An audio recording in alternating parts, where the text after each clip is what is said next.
الحمد لله نحمده ونستعينه ونستغفره ونؤمن به ونتوكل عليه ونعوذ بالله من شرور أنفسنا ومن سيئات أعمالنا من يهده الله فلا مضل له ومن يضلل فلا هادي له ونشهد أن لا إله إلا الله وحده لا شريك له ونشهد أن محمدا عبده ورسوله صلى الله تعالى عليه وعلى آله وأصحابه وبارك وسلم تسليما كثيرا أما بعد أعوذ بالله من الشيطان الرجيم بسم الله الرحمن الرحيم يومئذ يود الذين كفروا وعصوا الرسول لو تسوى بهم الأرض ولا يكتمون الله حديثا سورہ نساء کی آیت نمبر 40 اور 41 اور 42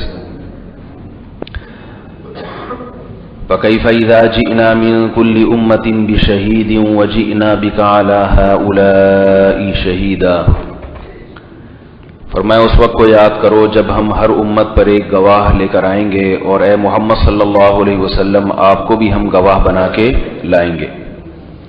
اس پر بیان چل رہا تھا کہ پچھلی امتیں ان میں جو اللہ کے نافرمان ہوں گے وہ پیغمبروں کی دعوت کا انکار کریں گے، وہ کہیں گے اے اللہ انہوں نے تیرا پیغام ہم تک پہنچایا ہی نہیں۔ حضرت عیسیٰ علیہ السلام سے اللہ تعالیٰ کہیں گے اَأَنْتَ قُلْتَ لِلنَّاسِ اتَّخِذُونِي وَأُمِّيَ إِلَٰهَيْنِ مِن دُونِ اللَّهِ، اے عیسیٰ کیا تو نے ان سے یہ کہا تھا کہ اللہ کو چھوڑ کر مجھے اور میری ماں کو معبود بنا لینا، الہ بنا لینا؟ کیونکہ قوم تو حضرت عیسیٰ کو معبود بنائے ہوئے ہے، حالانکہ حضرت عیسیٰ علیہ السلام کے نازل ہونے کا مقصد کیا تھا؟ ایک اللہ کی عبادت کروانا۔ تو عیسائیوں نے ہزاروں بتوں کی عبادت تو چھوڑ دی حضرت عیسیٰ کے کہنے پر۔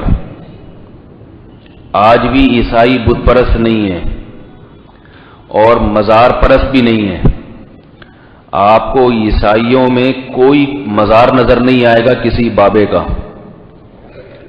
ایک عیسائی نے مجھ سے سوال کیا کہ دیکھو ہم میں تو مزار نہیں ہوتے، مسلمانوں میں اتنے مزار ہیں، تو مسلمان ہم سے بڑے مشرک ہیں۔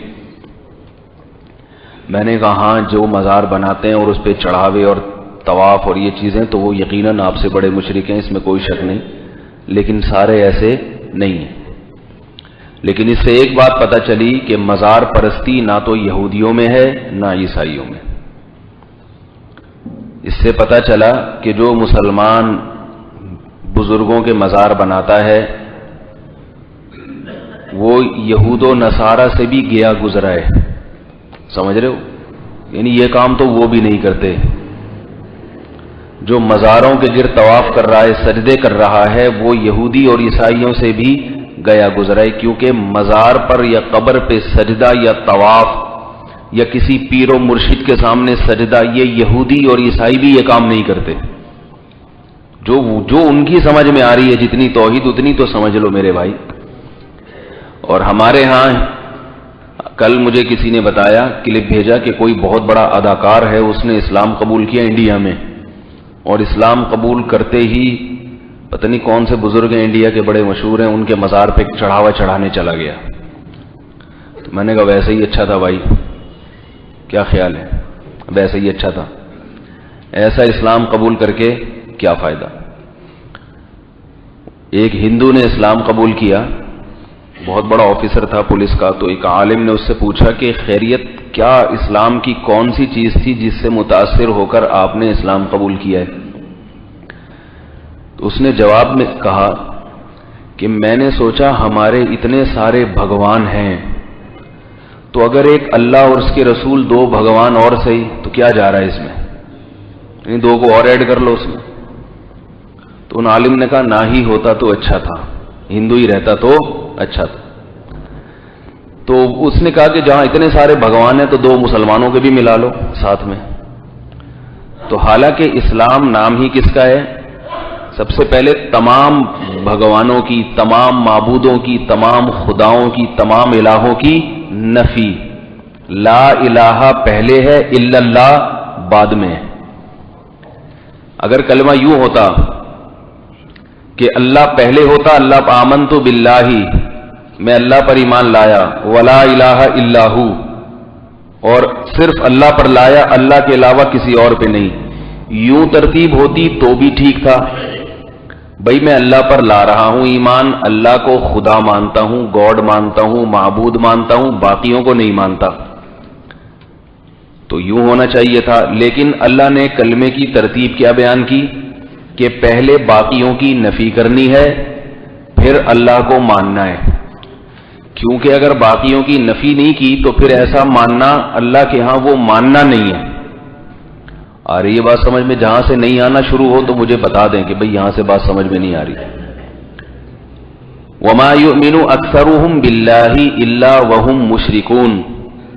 قرآن میں آتا ہے کہ یہ لوگ، ان میں اکثریت اللہ پر ایمان ایسے لاتے ہیں کہ اللہ کے ساتھ غیر کو بھی شریک کر لیتے ہیں. تو یہ والا ایمان اللہ کے ہاں معتبر نہیں ہے، کیونکہ اللہ توحید کے معاملے میں بہت غیرت مند ہیں. اور یاد رکھو جس میں بھی غیرت ہوتی ہے وہ اپنے رشتے میں حاکم ہونے میں غیر کو برداشت نہیں کرتا. اس کی مثال ایسے ہے کہ شوہر بیوی کے لیے بمنزلہ حاکم ہے، سربراہ ہے. اب بتاؤ کہ کوئی خاتون اپنے شوہر کو، ایک خاتون تو وہ ہیں وہ کہتی ہیں کہ یہ میرا شوہر ہے ہی نہیں، اس پہ بھی شوہر کو غصہ آئے گا. لیکن وہ کیا کرے گا؟ اس کے دلائل دے گا، نکاح نامہ دکھائے گا، شناختی کارڈ دکھائے گا، انگوٹھا لگا دے گا، دیکھو آئی ڈی کارڈ سے یہی نمبر انگوٹھے سے میچ کر رہا ہے. اس کے دلائل دینا اس کے لیے آسان. ایک خاتون وہ کہتی ٹھیک ہے مانتی ہوں آپ میرے شوہر ہیں، لیکن آپ کے ساتھ ساتھ فلاں بھی ہیں. پھر یہ کیا فوراً طلاق دے گا کہ نہیں دے گا؟ کہے گا پھر فلاں ہی کے پاس چلے جاؤ، میں آج سے تمہارا شوہر نہیں ہوں. شرکت، شوہر والی شرکت، حاکم اور سربراہ مملکت میں شرکت برداشت نہیں کرتا. تبھی ہر جگہ پہ امیر اور ذمہ دار ایک ہی ہوتا ہے. تبلیغ میں آپ جائیں گے ایک امیر، دو نہیں ہوتے. کمپنی کا مینیجر جس آفس میں مینیجر بنایا وہاں ایک ہی ہوگا، دو نہیں ہوں گے. وزیر اعظم ایک ہوگا، دو وزیر اعظم نہیں ہوتے. صدر ایک ہوتا ہے، دو نہیں ہوتے. اور اختیارات کے ساتھ، صرف نام کا صدر نہیں، آپ نے صدر کو وہ سارے اختیارات دے دیے جو وزیر اعظم کے پاس ہیں، اور وزیر اعظم کو وہ سارے اختیارات دے دیے جو صدر کے پاس ہیں، تو پھر صرف نام کا ہیر پھیر ہو گیا، حقیقت میں کچھ بھی نہیں. تو اللہ چاہتے ہیں کہ میرا نام بھی کسی اور کو نہ دو، اور میری جو صفات ہیں ان میں بھی کسی اور کو میرے ساتھ شریک نہ کرو. کیونکہ صفات میں شریک کر لیا، نام نہ دیا، تو یہ گھمانے والی بات ہو گئی. یاد رکھیں مشرکین مکہ یہ نہیں کہتے تھے کہ اللہ جیسا بھی کوئی اور اللہ موجود ہے، یہ نہیں کہتے تھے. ایسا شرک دنیا میں کبھی بھی نہیں ہوا کہ دو الہ کا دنیا میں کوئی قائل ہو، اس معنی میں کہ اللہ جیسا اللہ کوئی اور بھی ہے. ایسا شرک دنیا میں کبھی ہوا ہی نہیں ہے کہ اس کائنات کو دو شخصیتوں نے مل کے بنایا ہے. نہ نہ نہ، ایسا کبھی کسی نے نہیں کہا. ایسا کبھی کسی نے نہیں کہا کہ اس کائنات میں اللہ سے زیادہ یا اللہ جتنا طاقتور بھی کوئی موجود ہے. یہ شرک دنیا میں کبھی ہوا ہی نہیں ہے. اب سوال پیدا ہوتا ہے پھر ہوا کیا ہے بھائی؟ دنیا میں آج تک کوئی بیوقوف ایسا نہیں گزرا جس نے یہ کہا ہو کہ اللہ جیسا طاقتور کوئی دوسرا بھی ہے. آج تک ایسا کوئی بیوقوف نہیں گزرا. ابو جہل بھی یہ نہیں کہتا تھا. دنیا میں کوئی ایسا نہیں گزرا جس نے کبھی یہ دعویٰ کیا ہو کہ اللہ جیسا رحمان کوئی دوسرا بھی ہے. دنیا میں ایسا بیوقوف کوئی بھی، حتیٰ کہ ہندو بھی نہیں کہتے. یہ ہندو بھی کہتے ہیں بھگوان ایک ہی ہے. بھگوان کیا ہے؟ ایک ہے. اور وہ یہ جو بت ہے نا، وہ کہتے ہیں کہ یہ اصل بھگوان نہیں، اصل تو وہی ہے جو آسمان پہ ہے. مطلب اگر یہ ہو نا کہ آسمان پہ جو ذات ہے عرش کے اوپر وہ صرف ایک ہے، اس توحید کو اس کے تو عیسائی بھی قائل ہیں. یہ توحید مطلوب نہیں ہے، قرآن میں اس توحید کا تذکرہ نہیں ہے. سمجھ رہے ہیں بات کو؟ تاکہ یہ کلام ہے تھوڑا سا برداشت کر لیا کریں. لوگ کہتے ہیں بار بار ریپیٹ نہ کیا کریں جملہ کہ سمجھ رہے ہیں، اس سے تکلیف ہوتی ہے. سمجھ ہی رہے ہیں ماشاءاللہ. تو اس توحید کا اس کا منکر دنیا میں کوئی بھی نہیں گزرا کہ عرش پر جو ذات ہے اس جیسی ایک اور ذات بھی موجود ہے، یا اس جیسی تو نہیں ہے لیکن بعض صفات میں اس سے ملتی جلتی ہے، اس کا بھی دنیا میں کوئی قائل نہیں رہا۔ وَلَئِن سَأَلْتَهُم مَّنْ خَلَقَ السَّمَاوَاتِ وَالْأَرْضِ، اے نبی جب آپ ان کافروں سے پوچھیں گے کہ زمین اور آسمان کو تنے تنہا کس نے بنایا، لَيَقُولُنَّ اللَّهُ، تو سب کا ایک ہی جواب ہوگا کہ اللہ نے بنایا، ایک خدا نے بنایا، دو نے نہیں بنایا۔ اب سوال یہ پیدا ہوتا ہے کہ جب سب ایک ہی خدا کے قائل ہیں، عیسائی بھی، یہودی بھی اور ہندو بھی، بت پرست بھی، آگ کی پوجا کرنے والے بھی، پارسی بھی، تو پھر قرآن میں جس توحید کا تذکرہ ہے جو صرف مسلمان جس کے قائل ہیں وہ کون سی توحید ہے، اس کو سمجھنے کی ضرورت ہے۔ تو آج آپ کو جتنے بھی یعنی فرقواریت ہے نا مسلمانوں میں، وہ 2 اور 2 4 کی طرح سمجھ میں آ جائے گی۔ یاد رکھو وہ یہ شرک ہے کہ اللہ تو اللہ ہی ہے، لیکن اللہ نے بعض اختیارات، کام کرنے کی کچھ طاقتیں اپنی مخلوق میں بھی کسی کو دی ہوئی ہیں۔ اولاد جیسے اللہ دے سکتا ہے تو اللہ کی مرضی سے فلاں بھی دے سکتا ہے، یعنی اللہ نے اس کو بھی اختیارات دیے ہوئے ہیں کہ تو بھی دے سکتا ہے۔ یہ وہ شرک ہے جو ہمیشہ سے دنیا میں ہوتا آ رہا ہے، یعنی آدم علیہ السلام کے بعد، جب نوح علیہ السلام کے بعد جب قومیں آئیں تو انہوں نے شرک جو شروع کیا وہ یہ والا شرک ہے، اور ان میں بھی پورے اختیارات کسی کو دے دیے، اس کا کوئی بھی قائل نہیں ہے۔ ہندو یہ نہیں کہتا کہ یہ جو پتھر کا بنا ہوا بت ہے یہ خود سے کچھ کر سکتا ہے، ہندو کہتا ہے یہ کسی بزرگ کی شبیہ ہے، تو اصل بھگوان جو آسمان پہ بیٹھا ہوا ہے اس بھگوان نے اس کو بھی کچھ اختیارات، سارے نہیں کچھ دے دیے، کچھ۔ مثال کے طور پر ہندو کا یہ عقیدہ ہے کہ اگر اولاد نہیں ہو رہی تو فلاں علاقے میں جو بھگوان ہے اس کے پاس جاؤ اور اس کو خوش کر کے مٹھائی بٹھائی یا جو بھی ان کے حساب کتاب ہوتا ہے وہ کرو، تو وہ آپ کو اولاد دے دے گا، خود سے نہیں بلکہ چونکہ اللہ نے اس کو یہ اختیارات دیے ہوئے ہیں، تو اصل بھگوان اللہ ہی ہے۔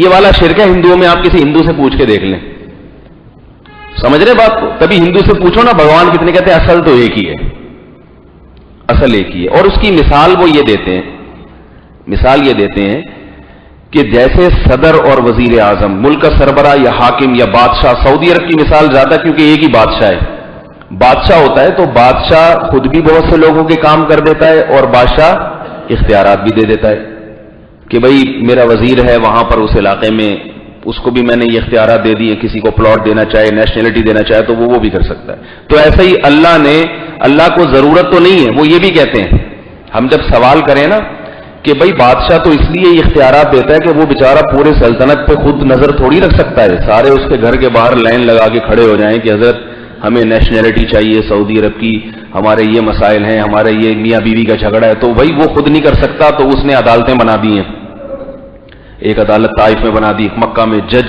جج بٹھا دیے، بھائی میرے پاس نہ ہو، یہ میری طرف سے نائب ہیں، ان کے مسئلے حل کرو۔ اور جناب پانی کے لیے الگ شعبہ بنا دیا، بجلی کے لیے الگ شعبہ بنا دیا، گیس کے لیے الگ، پیٹرول کے لیے الگ، ہر سارے شعبے، کیونکہ وہ تو کمزور ہیں۔ تو آج کا مشرک یہ کہتا ہے کہ ہم پر یہ اشکال نہ کیا جائے کہ اللہ معاذ اللہ کمزور تھا تو اس نے اختیارات دے دیا، نہ اللہ طاقتور ہے، اللہ طاقتور ہے، اس کو اپنے اختیارات بانٹنے کی ضرورت نہیں ہے، پھر دیے کیوں؟ سوال پیدا ہوتا ہے۔ دیے اس لیے بعض بندوں سے اللہ خوش اتنا ہوتا ہے کہ انہیں بھی دے دیتا ہے، اپنے پاس بھی رکھتا ہے، انہیں بھی دے دیتا ہے۔ یہ میں مشرکین کے دلائل کو جو وہ بیچارے خود بھی نہیں سمجھا سکتے، آپ کسی مشرک سے بات کریں وہ ادھر ادھر کی پھینکنا شروع کر دے گا، میں اس کو سمجھاتا ہوں تمہارے مذہب کی اصل میں یہ دلیل ہے، یہ ہے۔ جیسے مجھ پر کوئی آ کے اعتراضات کرتے ہیں نا، میرا کوئی نظریہ ہوتا ہے تو میں اس کو اعتراضات پہلے خود سکھاتا ہوں کہ آپ صحیح اعتراض نہیں کر رہے، اصل اعتراض میری بات پر یہ ہوتا ہے۔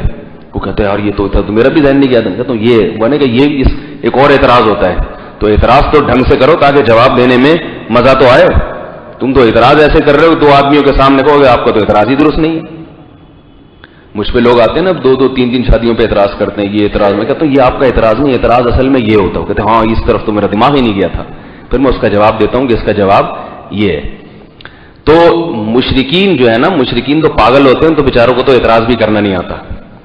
تو مشرک پر یہ اعتراض ہوتا ہے کہ صدر تو اپنے اختیارات کو اس لیے تقسیم کرتا ہے کہ اس بیچارے کے پاس خود سے اختیارات، یعنی وہ اتنا کمزور ہوتا ہے، لیکن اللہ تو کمزور نہیں ہے. تو اس کا جواب مشرک یہ دیتے ہیں یا دے سکتے ہیں کہ بھائی ہم یہ نہیں کہتے کہ اللہ کمزور ہے، بھگوان کمزور ہے، ہم یہ کہتے ہیں کہ وہ بعض دفعہ اپنے نیک بندوں سے خوش ہو کے ان کو بھی اختیارات دے دیتا ہے کہ چلو اولاد میں بھی دے سکتا ہوں، فلاں بابا بھی دے سکتا ہے، کیونکہ اس بابے نے زندگی میں اتنی میری عبادت کی، اتنے نیک کام کیے کہ اب میں نے اس کو بھی اختیارات دے دیے. اور یہ بات سمجھ میں یہاں تک جن کی آ گئی ہاتھ کھڑا کریں ذرا. ٹھیک ہے، اچھا ہوئی، آگے چلتے ہیں.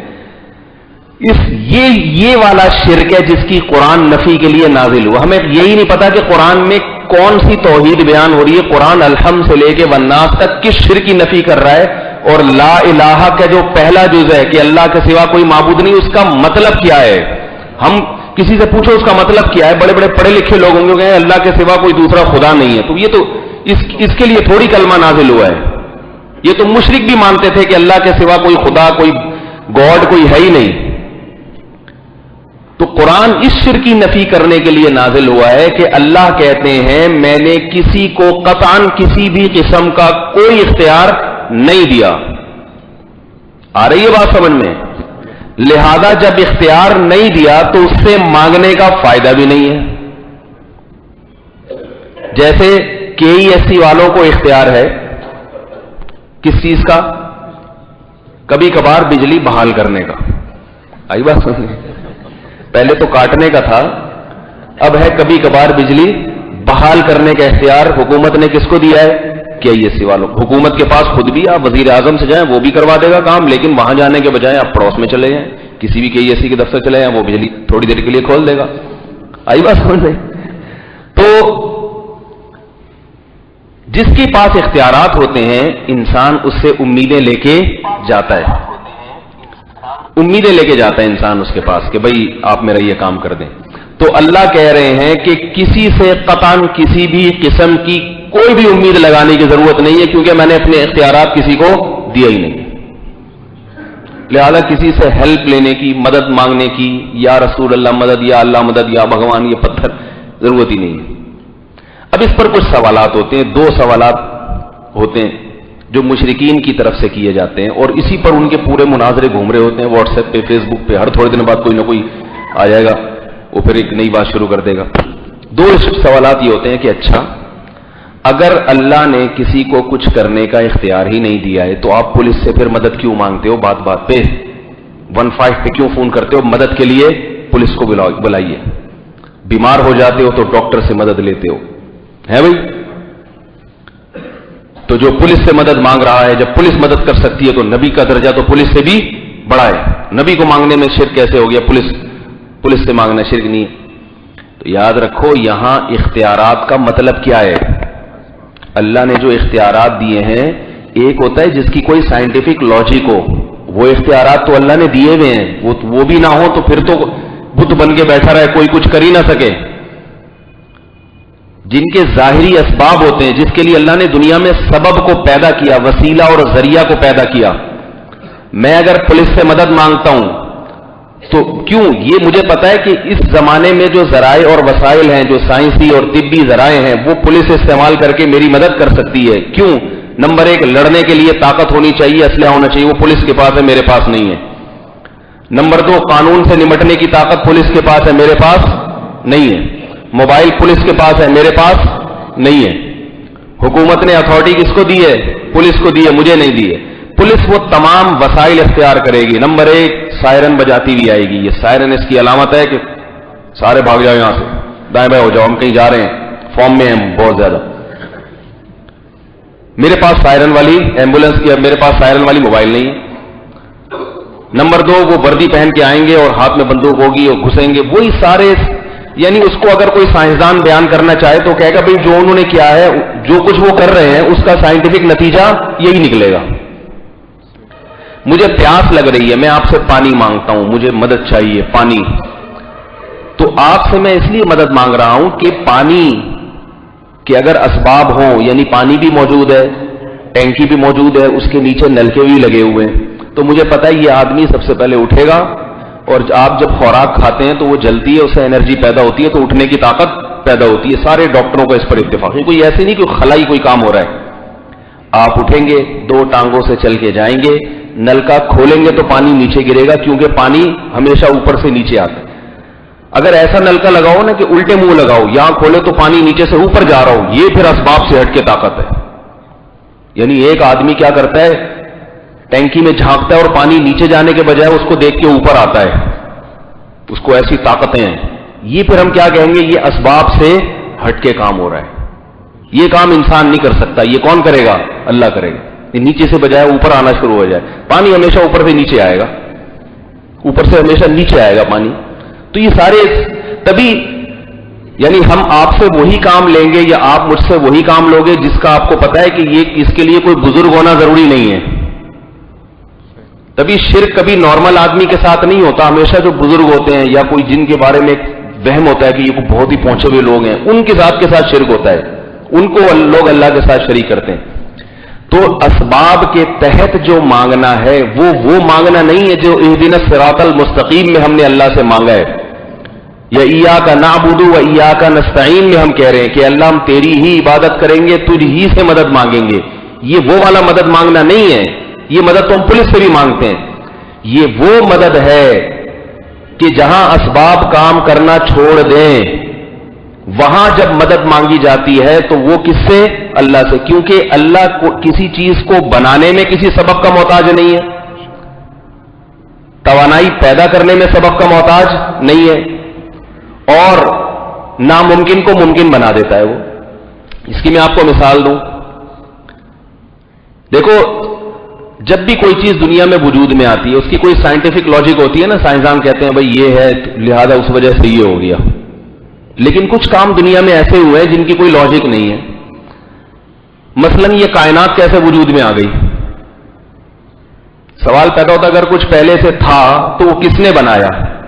ہم اس کائنات کو دیکھتے ہیں کہ اس کائنات کی ایک صفت تبدیل نہیں ہوتی جب تک کہ تبدیل کرنے والا کوئی نہ ہو. تو جب اس کے اوصاف تبدیل نہیں ہوتے تو اس کی ذات کیسے وجود میں آ سکتی ہے؟ دیکھو یہ پنکھا یہاں لگا ہوا ہے، ہوا، یہ پنکھے کی ایک تو یہ اس کا جوہر ہے، مادہ ہے کہ یہ پنکھا ہے، اور ایک ہے اس کی صفات. اس کی صفات میں کیا ہے؟ یہ سفید ہے، کالا بھی ہو سکتا ہے، ٹھیک ہے نا، یہ رکا ہوا ہے، گھوم بھی سکتا ہے. تو آپ مجھے بتاؤ جب تک ہوا نہیں چلے گی یا پیچھے سے بجلی نہیں آئے گی یہ ہزاروں سال تک سکون کی حالت میں رہے گا کہ نہیں رہے گا؟ اگر یہ پنکھا اتنا سا بھی گھومتا ہے نا تو کوئی سائنسدان کہے گا اس کو کسی نے گھمایا ہے، کیونکہ جو چیز متحرک ہے، نیوٹن یہ کہہ کر چلا گیا بیچارہ کہ جو چیز متحرک ہے وہ ہمیشہ حرکت میں رہے گی جب تک کہ روکنے والی کوئی طاقت نہ ہو، اور جو سکون میں ہے وہ ہمیشہ سکون میں رہے گی جب تک اس کو چلانے والی کوئی طاقت موجود نہ ہو. تو مادہ ایک حالت سے دوسری حالت میں کسی تبدیل کرنے والی قوت کے بغیر تبدیل نہیں ہوتا، تو وجود میں کیسے آ گیا بغیر کسی قوت کے؟ آ رہی ہے بات سمجھ میں؟ ظاہر ہے یہاں یہی کہا جائے گا کہ اللہ نے بغیر کسی سبب کے پہلی مرتبہ اپنی کن فیکن کی طاقت سے پیدا کر دیا، اس کے ارادے کا نام وجود ہے. سائنسدان پریشان ہے نا انسان دنیا میں وجود میں کیسے آیا، تو ڈارون نے کہا وہ پہلے بندر تھا، پھر یوں ہوا، فلانا ہوا، ڈمکانا ہوا. ایک سوال یہ کہ جاتا مرغی پہلے پیدا ہوئی انڈا؟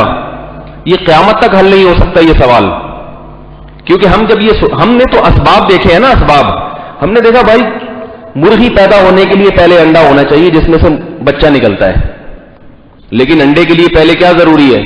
مرغی ہو. سائنس نے اتنی ترقی کر لی مگر آج بھی انڈا پیدا کرنے کے لیے فارمی مرغی ہی ہے، اور فارمی مرغی کو بھی نکالتے کہاں سے ہیں؟ انڈے سے. ایسا نہیں کہ چھو منتر کر کے کوئی مرغی وجود میں لے آئے ہو کہ یہ سائنسدانوں کی بنائی ہوئی مرغی ہے اب یہ انڈے دے گی، اور اگر سائنسدانوں نے بنائی ہوئی تو کلوننگ کر کے وہ بھی اصل مرغی سے ہی اس کے سیل لیے ہوں گے. تو یہ ممکن نہیں ہے کہ انڈا بغیر مرغی کے یا مرغی بغیر انڈے کے. اب ہم سے بچپن میں لوگ سوال پوچھتے تھے کہ مرغی پہلے پیدا ہوئی یا انڈا؟ قیامت آ جائے گی اس سوال کا جواب آپ کے پاس نہیں ہوگا، کیونکہ جب بھی جواب دیں گے، اس جواب پر ایک اعتراض ہوگا. تو اس کا اصل جواب کیا ہے؟ اللہ نے اپنی کن فیکن کی طاقت سے یا تو مرغی کو پہلے پیدا کر دیا یا انڈے کو. لگتا ایسا ہے کہ مرغی اور مرغا پہلے پیدا ہوئے، انڈا بعد میں. پوچھو کیوں بھائی؟ جیسے آدم علیہ السلام پورے انسان اور ان کی زوجہ انہی کے جسم سے اللہ نے بنا کے پھر آگے نسل اس سے بڑھائی ہے. تو اس سے معلوم ہوتا ہے کہ اللہ کی عادت یہ ہے کہ اللہ پورا جانور کا جوڑا پیدا کرتے ہیں، پھر آگے اس کے انڈے بچے ہوتے رہتے ہیں سب. تو مرغی کو اللہ نے مرغے سے نکالا اور پھر ان دونوں کی شادی ہوئی، پھر ان سے انڈے اور آج تک اب ہم یہی بحث میں پڑے ہیں پتہ نہیں مرغی پہلے آئی تھی یا انڈا. تو اللہ کی کن فیکن کی طاقت ایسی ہے کہ وہ کچھ کرنے میں کسی سبب کا محتاج نہیں ہے. اب جب سبب کا محتاج نہیں ہے تو پھر اس سے کچھ بھی مانگ لو. جو کام آپ سمجھتے ہو ہی نہیں سکتا وہ مانگ لو، اگر وہ چاہے گا تو کر دے گا. ایسا اختیار کہ جو کچھ کرنے میں کسی سائنٹیفک لاجک کا محتاج نہ ہو، یہ اختیار صرف کس کے پاس ہے؟ اللہ کے پاس ہے.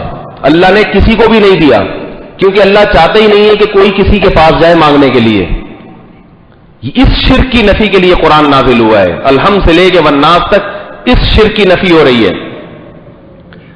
وَإِذَا غَشِيَهُم مَّوْجٌ كَالظُّلَلِ دَعَوُا اللَّهَ مُخْلِصِينَ لَهُ الدِّينَ. اللہ فرماتے ہیں جب سمندر کی موجیں ان کو کشتی میں گھیر لیتی ہیں اس وقت یہ اللہ کو پکارتے ہیں. کیوں؟ وجہ اس کی ہے کہ جب آپ نے سمندر میں سفر کیا اور طوفان آنے لگا تو شروع میں تو اسباب آپ کا ساتھ دیتے ہیں. وہ کیسے ساتھ دیں گے؟ آپ موبائل پر رابطہ کر سکتے ہو پولیس اسٹیشن، حکومت سے، صحیح ہے نا؟ مختلف ذریعوں سے رابطہ کر سکتے ہیں آپ کہ بھئی آ جائیں ہماری مدد کے لیے. وہ کیا کریں گے؟ ہیلی کاپٹر بھیجیں گے، کشتیاں بھیجیں گے. یہ سارے اسباب ہیں جو وقت کے اسباب جسے کہتے ہیں نا، وقت کے جو اس وقت میں رائج اسباب ہوتے ہیں. حکومت ان رائج اسباب کو اختیار کرے گی. لیکن طوفان ایسا تھا کہ آپ کے موبائل سگنل بند ہو گئی، آپ سمندر میں ایسی جگہ پر ہیں رابطہ ختم، اور کشتی اگر چل کے بھی آتی ہے تو اتنی دور سے پہنچ نہیں سکتی. جب رابطہ ہی ممکن نہیں ہے آپ کا تو پھر مدد کہاں سے؟ آپ اپنی بات پہنچا نہیں سکتے ان تک. اب یہاں کیا ہے کہ سمندری طوفان نے تو آپ کو تباہ کرنا ہی ہے. اب آپ اگر کسی کو، بزرگ کو، کسی بت کو پکاریں گے تو یہ پکار شرک کہلائے گی، کیونکہ یہاں مدد کون کر سکتا ہے؟ اللہ. وہ سمندر کو حکم دے دے کن فیکن، ہو جا، ٹھہر جا. جیسے اللہ نے حکم دیا نا دریائے نیل، دریائے بحر قلزم کو جہاں سے فرعون نے گزرنا تھا، حکم دیا 2 حصوں میں تقسیم کر دیا اس کو. وہ اللہ جو چاہے کر لے. جب اللہ مٹی سے آدم علیہ السلام کو بنا سکتا ہے حالانکہ اس کی کوئی لاجک نہیں ہے تو اللہ باقی کام کیوں نہیں کر سکتا؟ تو یہ اللہ کی جو طاقت ہے یہ لامحدود ہے، غیر محدود ہے. اللہ کچھ کرنے میں اسباب صغرے کبرے ملانے کا محتاج نہیں ہے کہ یہ ہوگا تو پھر یہ ہوگا لہذا مجھے پہلے یہ کرنا پڑے گا. نہ وہ جو چاہے کر لیتا ہے. حضرت مریم کو پیدا کیا اس نے، حضرت عیسیٰ کو پیدا کیا بغیر باپ کے. سارے سائنسدان حیران ہیں یہ کیسے ممکن ہے بھائی، ہو ہی نہیں سکتا، ناممکن. اللہ نے ان کے یہ بتانے کے لیے کہ یہ بغیر باپ کے پیدا ہوئے ایک اور ناممکن کام کرا دیا کہ ماں کی گود میں بلوایا کہ بتا دو میں بغیر باپ کے پیدا ہوا ہوں. اب اس زمانے کے سائنسدانوں سے ایک مسئلہ حل نہیں ہو رہا تھا. اس زمانے کے حضرت عیسیٰ علیہ السلام جب پیدا ہوئے حضرت مریم کے بطن سے، تو جب حضرت مریم کنواری وہ حضرت عیسیٰ کو گود میں اٹھا کے بنی اسرائیل کے پاس لائی ہیں. یہ وہ دور تھا جب سائنس، جو طبی سائنس ہے، یعنی یہ جو حکیم جالینوس اور یہ بڑے بڑے حکماں یہ سب اسی دور کے ہیں. اس وقت کے جتنے سائنسدان تھے نا وہ سارے حیران تھے، کیونکہ وہ چند باتیں جانتے تھے کہ بھئی ایسی کوئی دوا نہیں ہے کہ مردے کو زندہ کر دے، ایسی کوئی دوا نہیں ہے جو کوڑ کے مریض کو ٹھیک کر دے، ایسا کوئی ممکن نہیں ہے کہ بغیر مرد کے، کیونکہ مرد اور عورت کے جرثوموں کا ملاپ ہوگا تو بچہ پیدا ہوگا، یہ ممکن نہیں ہے کہ بغیر باپ کے پیدا ہو جائے.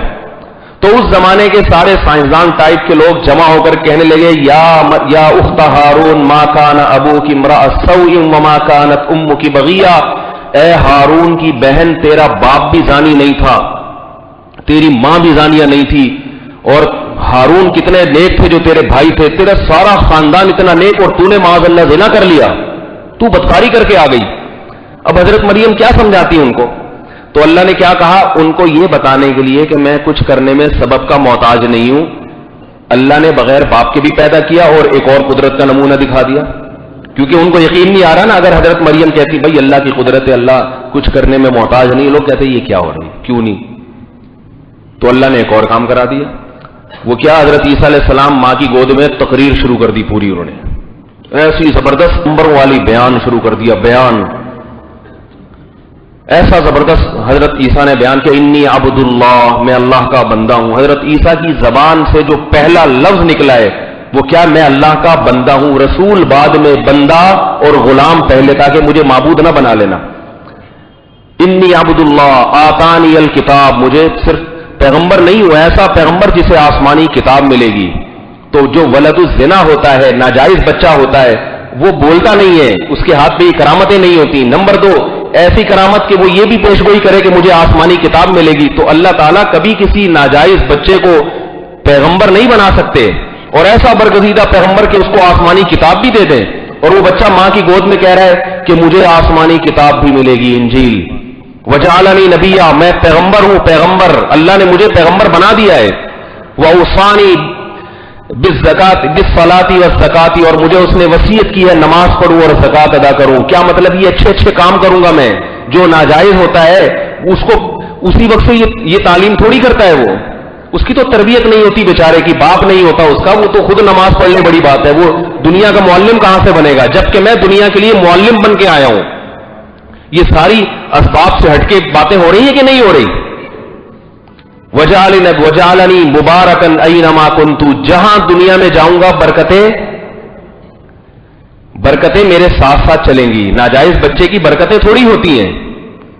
میں ایسا مبارک ہوں زمین پہ جہاں جاؤں گا. تبھی حضرت نبی صلی اللہ علیہ وسلم نے فرمایا, حضرت عیسیٰ ابن مریم جب نازل ہوں گے اس امت میں تو اتنی برکتیں نازل ہوں گی, اتنی برکتیں کہ اتنا بڑا انار پیدا ہوگا اس زمانے میں کہ انار کے چھلکے کو لوگ سائبان کے طور پر استعمال کریں گے, اور ایک انگور کو نچوڑ کے کئی لوگ سیراب ہو جائیں گے. انگور کا دانہ اتنا بڑا پیدا ہوگا. تو یہ بتا رہے ہیں کہ اگر میں ناجائز ہوتا تو ناجائز کی اتنی برکتیں تھوڑی ہوتی ہیں. وَأَوْصَانِي بِالصَّلَاةِ وَالزَّكَاةِ مَا دُمْتُ حَيًّا, جب تک زندہ رہوں گا نماز اور زکات کی تلقین کرتا رہوں گا, اور جب تک رہوں گا. السلام علیہ یوم ولدت, جب پیدا ہوا ہوں اس وقت بھی اللہ کی طرف سے مجھ پر سلامتی. وَيَوْمَ أَمُوتُ, جس دن میری موت ہوگی اس وقت بھی. وَيَوْمَ أُبْعَثُ حَيًّا, جس دن قیامت کے دن زندہ کر کے اٹھایا جاؤں گا اس وقت بھی سلامتی. اور برم بوالدتی, میرے رب نے مجھے اپنی ماں کے ساتھ حسن سلوک کرنے والا بنایا. جس بچے کا باپ نہیں ہوتا وہ بچہ ماں کے ساتھ حسن سلوک عام طور پہ نہیں کرتا, کیونکہ اسے ماں کے ساتھ حسن سلوک سکھانے والا کوئی نہیں ہوتا. یہاں ایک علمی نقطے کی بات یاد رکھیں, مائیں اپنے بچوں کو باپ کے خلاف ورغلاتی ہیں کہ تمہارے ابا ایسے ہیں, تمہارے ابا ایسے. جس بچے کے دل میں باپ کا روب نکل گیا تو وہ ماں کے ہاتھوں سے بھی نکل گیا پھر, کیونکہ بچہ بچپن میں سمجھتا نہیں ہے, روب سے چلتا ہے. اور ماں کا ادب بھی اسے کون سکھاتا ہے, باپ سکھاتا ہے. ماں نہیں سکھا, ماں سے تو وہ دبتا ہی نہیں ہے. ماں میں تو محبت شفقت اتنی ہوتی ہے, لاڈ پیار اتنے ہوتے ہیں کہ روب نہیں ہوتا اس کا. تو یہ اشکال ہو سکتا تھا کہ بھئی جس بچے کا باپ نہیں ہے وہ صلہ رحمی کہاں سے کرے گا. یہ بار بار یہ ایک علمی نقطہ سمجھانے کے لیے کہہ رہا ہوں. بعض لوگ 4-4 سال کے لیے جاب کرنے چلے جاتے ہیں اپنے بچوں کو چھوڑ کے. یہاں پہ اکثر لوگ میں نے دیکھے, 100% نہیں, اکثر دیکھیں کہ جو باہر جاب کرتے ہیں 2-2, 3-3 سال کے بعد آتے ہیں, ان کے بچے بگڑ جاتے ہیں. یہاں پہ گٹکے میں لگ جائیں گے اور ادھر ادھر کی ایکٹیویٹیز میں لگ جائیں گے. وہ کما کے بس بھیج رہے ہیں, بچہ یہاں وہ عیاشی میں اڑا رہے ہیں. تو باپ کا موجود ہونا بہت ضروری ہے. اور اگر کسی مجبوری سے گئے ہو تو نگرانی کرو, نگرانی, بہت سخت نگرانی. بچہ کہاں جا رہا ہے پوچھو فون کر کے, ابھی کہاں بیٹھا ہوا ہے, وہ بالکل چھوڑ دیتے ہیں. تو حضرت عیسیٰ کہہ رہے ہیں بغیر باپ کے ہوں, مگر ایسا صلہ رحمی کرنے والا کہ اپنی ماں کے ساتھ ساری زندگی حسن سلوک کروں گا. اس سے ماں کا حق بھی پتہ چلتا ہے. یاد رکھو, حضرت حکیم الامہ نے یہ بات لکھی ہے کہ والدین کا جو اللہ نے مقام اور مرتبہ بیان کیا وہ کسی استاذ, کسی شیخ و مرشد کا نہیں ہے. آج بعض لوگ خانقاہ میں جاتے ہیں تو وہ اپنے شیخ کو اتنا بڑا بنا لیتے ہیں کہ ابا دوسرے نمبر پہ چلے جاتے ہیں. شیخ کے جوتے اٹھا رہے ہیں مگر ابا کے کبھی کپڑے بھی استری نہیں کریں گے. شیخ کے ساتھ تو بہت ہدیے بھی, مگر ابا سے تمیز سے بات نہیں کریں گے. شیخ کی ڈانٹ کو یہ سمجھ کے برداشت کریں گے کہ اس سے سلوک کے منازل طے ہوں گے. ابا نے جھاڑ پلا دی, پیشانی پہ سلوٹیں آ جائیں گی. دلیل یہ دیتے ہیں کہ ابا ہمارے بے نمازی ہیں. تو تو یاد رکھو جو مرضی ہیں شریعت میں باپ سب سے پہلے، والدین سب سے پہلے. یہ مطلب نہیں ہے کہ شیخ کے جوتے اٹھانا چھوڑ دیں، ایک اچھا کام کر رہے تھے وہ بھی چھوڑ دیا. مطلب یہ کہ ابا کے بھی اٹھایا کریں. یہ مطلب نہیں ہے کہ اب اچھا آپ کو پتہ ہی نہیں تھا، اب شیخ کو آپ نے کہا چلو بھائی تم 2 نمبر آدمی ہو، ابا پہلے چلو یار. یہ مطلب نہیں ہے.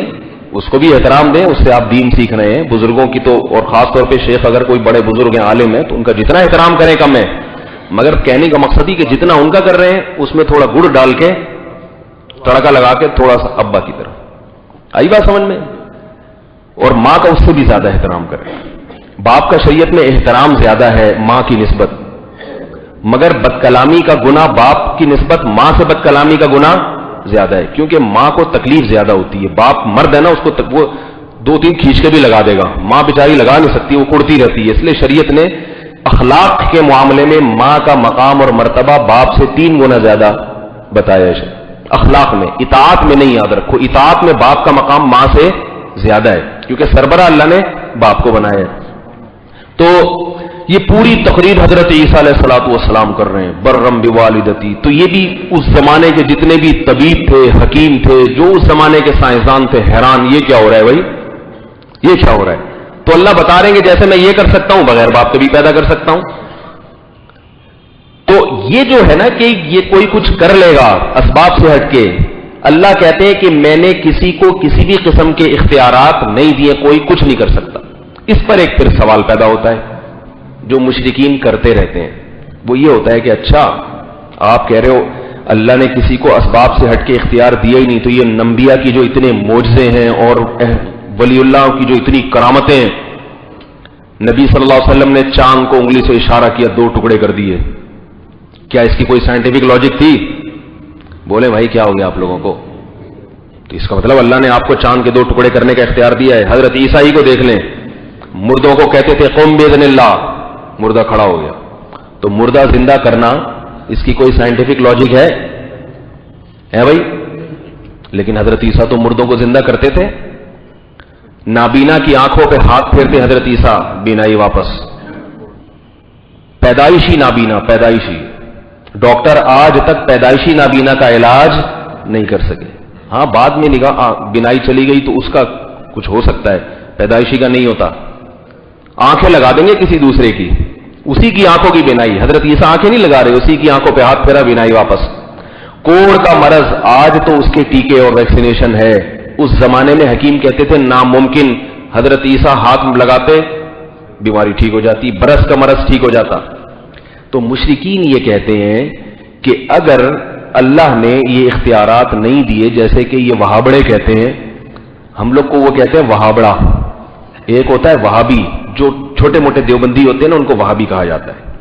ایک ہماری طرح کے جو ہوتے ہیں نا ذرا تھوڑے سے زیادہ اسٹریٹ فارورڈ، ان کو کہتے ہیں یہ وہابیوں کی سپرلیٹو ڈگری ہے، کیونکہ ہمارے دیوبندیوں میں بھی 3 درجے ہیں. ہمارے حضرت فرمایا کرتے تھے آج کل کے دیوبندی بھی بریلوی ہیں. یہ میں نہیں کہتا، میں تو چھوٹا منہ بڑی بات ہو جائے گی، ورنہ ہمارے حضرت تو بڑے بڑے بزرگوں سے ان کا تعلق ہے. حضرت مولانا حسین مدنی رحمۃ اللہ علیہ کے شاگرد تھے، اور حضرت حکیم الامہ کی صحبت اٹھائی ہے کچھ وقت کے لیے، اور باقی ان کی زیارت بھی کی. حضرت شیخ الحدیث مولانا زکریا رحمۃ اللہ علیہ کی صحبت اٹھائی. تو بڑے بڑے اکابر، تو وہ یہ کہہ سکتے تھے، ان کا کلام نقل کر رہا ہوں کہ وہ فرماتے تھے آج کے دیوبندی بھی کیا ہیں، بریلوی. سارے نہیں، یعنی بہت سارے. تو وہ بھی وہی یہ جو روحانیت کے نام پہ جو کچھ ہے نا، یہ سب وہی چینل ہے سارا.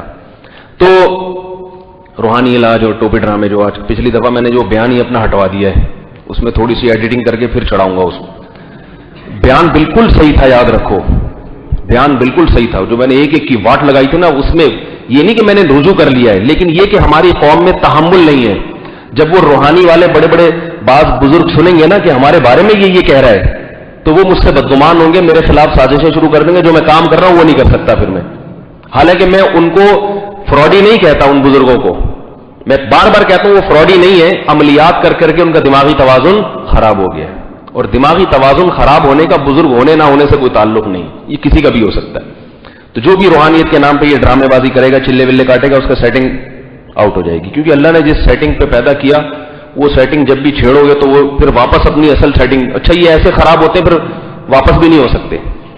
تو تو یہ تو میرا نظریہ اتنا پکا ہے، اتنا پکا الحمدللہ، یہ تو ڈنکے کی چوٹ پہ کہتا ہوں میں، لیکن یہ آج کل ہمارے اپنے دیوبندیوں میں تحمل نہیں ہے، مسئلہ سارا ہی ہے۔ وہ مجھے ایسے میرے بارے میں کمنٹس کرتے ہیں کہ میں آپ کو کیا بتاؤں، کیونکہ ان پر ضرب پڑ رہی ہے، ان پہ بہت بڑی، ان کی دکانیں چل رہی ہیں، ان کی ہاتھ پاؤں چومے جا رہے ہیں، ان سے لوگ سر پہ گنجے آ رہے ہیں، ان کے اپنے سر پہ ہاتھ پھروا کے جا رہے ہیں کہ شاید کچھ ہمارے سر پہ، اب وہ ان کا سارا حساب کتاب ختم ہو جائے گا تو وہ میں کہاں جاؤں گا؟ یہ نہیں کہ مجھے ان سے کوئی ڈر ہے، ڈر یہ ہے کہ پھر میں انہی کی مخالفتوں کے جواب، انہی کے جواب پھر میں دوسرے کام نہیں کر سکتا، باقی ان سے مجھے کوئی ڈر نہیں، بیچارے یہ کچھ کر ہی نہیں سکتے ہیں، ان کو تو لوگوں نے بنا دیا ہے عقیدت میں ہاتھ پاؤں چون کے بڑا، ورنہ ان میں تو کچھ، یہ ویسے بھی بزدل اتنے ہوتے ہیں، ڈرپوک اتنے ہوتے ہیں، ایک پولیس والا چلا جائے تو یہ خانقاہ چھوڑ کے بھاگ جاتے ہیں، ایسے بھی دیکھے ہم نے، ایک پولیس والا چلا جائے نا کسی عامل کو گرفتار کرنے کے لیے، شروع میں تو عامل دھمکے دے گا تیرے اوپر اتنی چڑیلیں بھیج دوں گا، پولیس والا نہیں ڈرتا، فوراً جائے گا پکڑ کے موبائل میں ڈالے گا لے جائے گا، وہ اس کے سارے انتر منتر اور جن چڑیل بھوت سب دائیں بائیں ہو جاتے ہیں۔ تو انہوں نے جنات کو قابو میں نہیں کیا ہوتا، جنات نے ان کو قابو کیا ہوتا ہے، یاد رکھو، یہ ذہن میں رکھو، جن کو قابو نہیں کیا جا سکتا، جنات ان پر مسلط ہوتے ہیں، یہ قرآن سے ثابت ہے، اگر ابھی کیا تو میرا پورا موضوع تبدیل ہو جائے گا، کسی اور وقت یہ بتاؤں گا کہ یہ قرآن سے ثابت ہے کہ انسان جنات پہ کو قابو میں نہیں کرتا، جنات انسان کو قابو کرتے ہیں، یہ جو عملیات کرتے ہیں نا، اس سے جن ان کے قابو میں نہیں آتے کہ ان کے کام کرنا شروع کر دیں، یہ جن کے قابو میں آ جاتے ہیں۔ یہ بھی ایک بڑا دلچسپ موضوع ہے، بڑے ٹیکنیکل اسٹائل سے انشاءاللہ کبھی آپ کو سنائیں گے، یہ تو دلائل کی دنیا میں ہوائی باتیں نہیں ہوں گی۔ تو اچھا، میں جو بات عرض کر رہا تھا کہ بھئی مشرک یہ کہتا ہے کہ چاند کے 2 ٹکڑے نبی نے کیے، آپ صلی اللہ علیہ وسلم نے پانی میں ہاتھ ڈالا، اپنی دست مبارک چشمہ پھوٹ پڑا، ایک پیالہ حضرت ابو ہریرہ دودھ کا لے کر آئے ہیں، کسی بھی سائنسدان کو دکھا دیتے، وہ کہتا ہے 2 آدمی پی سکتے ہیں، لیکن سب صحابہ نے پیٹ بھر کے پیا، تو یہ اس کا مطلب ہے نبی کو اللہ نے اختیارات دیے تھے۔ اسی طرح بزرگوں کی کرامتیں کچھ قرآن میں، حضرت مریم کو بے موسم پھل ملا کرتے تھے، اور اس طرح کی بہت ساری چیزیں۔ تو یاد رکھو، معجزہ یا کرامت، اس میں نبی کے ارادے کا یا اختیار کا کوئی دخل نہیں ہوتا۔ یہ جو ہم کہتے ہیں نا نبی صلی اللہ علیہ وسلم نے انگلی سے چاند کے 2 ٹکڑے کیے ہیں، یہ نبی نے نہیں کیے، یہ کس نے کیے ہیں؟ اللہ نے کیے ہیں، نبی نے نہیں کیے، نہ نبی کو اختیار ہے۔ سوال پیدا ہوتا ہے جب نبی نے نہیں کیے تو پھر ہم یہ کیوں کہتے ہیں نبی نے کیے؟ خود سوالات کر رہا ہوں نا آپ کو سمجھانے کے لیے۔ ایک طرف کہتے ہیں نبی نے نہیں کیے، مگر ہم خود کہتے ہیں بیان میں کہ نبی نے چاند کے 2 ٹکڑے کیے، حضرت عیسیٰ مردوں کو زندہ کر دیتے تھے۔ بتا دیں اگر سمجھ میں آ رہا ہے، آگے چلتے ہیں۔ پھر سوال سمجھ میں آئے گا تو جواب سمجھ میں آئے گا۔ بھائی سوال یہ پیدا ہوتا ہے جب یہ اللہ نے کیے، نبی نے نہیں کیے یہ کام، تو پھر یہ کیوں کہا جاتا ہے حضرت عیسیٰ مردوں کو زندہ کرتے تھے؟ اور قرآن میں بھی ہے، یہ قرآن میں بھی ہے۔ تو اس کا جواب سنیں، یہ مجازن کہا جاتا ہے، مجازن۔ مجاز اسے کہتے ہیں کہ ایک چیز حقیقت میں نہیں ہے، مگر چونکہ صورتاً دیکھنے میں ایسا لگ رہا ہے تو آپ شارٹ کلام کرنے کے لیے اس کی طرف نسبت کر دیتے ہو۔ اس کی مثال آپ کو دیتا ہوں، دیکھو کلام جو ہے نا اس میں بہت ساری چیزیں محذوف ہوتی ہیں۔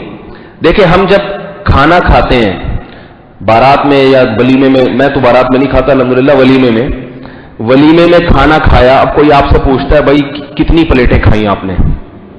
کہتے ہیں نا، آپ کہتے ہیں میں 3 پلیٹیں کھا گیا، کہتے ہیں یار بڑی ہمت ہے یار، تم پلیٹیں کھا جاتے ہو، ہے بھائی بڑی ہمت ہے۔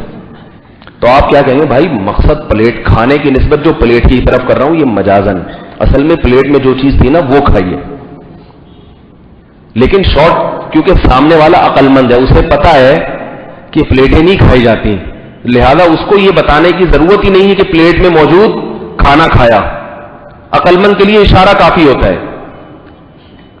تو قرآن نے بھی عقل مند سمجھ کے ہمیں کہ یہ توحید پر اتنے پکے ہو گئے ہیں کہ اب ان کو اگر میں یہ کہہ دوں کہ عیسیٰ مردوں کو زندہ کرتے تھے تو مطلب سمجھ جائیں گے کہ عیسیٰ نہیں کرتے تھے، میں کرتا تھا، لیکن ہاتھ چونکہ عیسیٰ کا ہوتا تھا اس لیے ان کی طرف نسبت کر رہا ہوں، کیونکہ اللہ کو بھی پتا ہے کہ یہ تو مسلمان قوم سے میرا خطاب ہے، یہ توحید کے معاملے میں اتنے مزید، تو کلمہ پڑھ کے اسی کا تو اقرار کیا تھا، تبھی تو مسلمان ہوئے تھے کہ اللہ سے کے علاوہ کسی سے کچھ نہیں ہوتا، اللہ سے ہی ہوتا ہے۔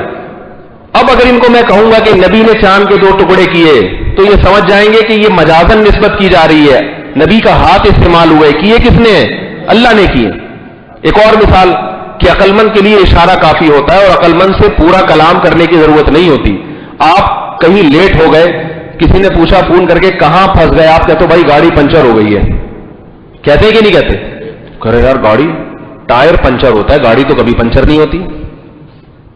تو آپ کہیں گے بھائی گاڑی پنچر کا مطلب گاڑی کا ٹائر پنچر، نسبت ٹائر کی طرف کرنی تھی، مجازن کہاں کر دی؟ گاڑی کی طرف۔ ایک اور مثال قرآن مجید میں آتا ہے وَلِأُحِلَّ لَكُمْ بَعْضَ الَّذِي حُرِّمَ عَلَيْكُمْ۔ حضرت عیسیٰ علیہ السلام نے بنی اسرائیل سے کہا کہ میں اس لیے دنیا میں آیا ہوں کہ بعض چیزیں جو تم پر حرام کی گئی تھی میں ان کو حلال کرنے کے لیے آیا ہوں، میں ان کو حلال کرنے کے لیے۔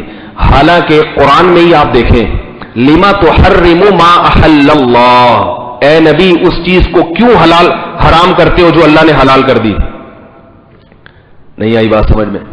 حضرت عیسیٰ تو کہہ رہے ہیں کہ میں جو چیزیں اللہ نے حرام کی تھی نا تم پہ وہ حلال کرنے آیا ہوں، کچھ چیزیں ایسی ہیں جو اللہ نے تم پہ حرام کی تھی میں ان کو کیا کرنے آیا ہوں؟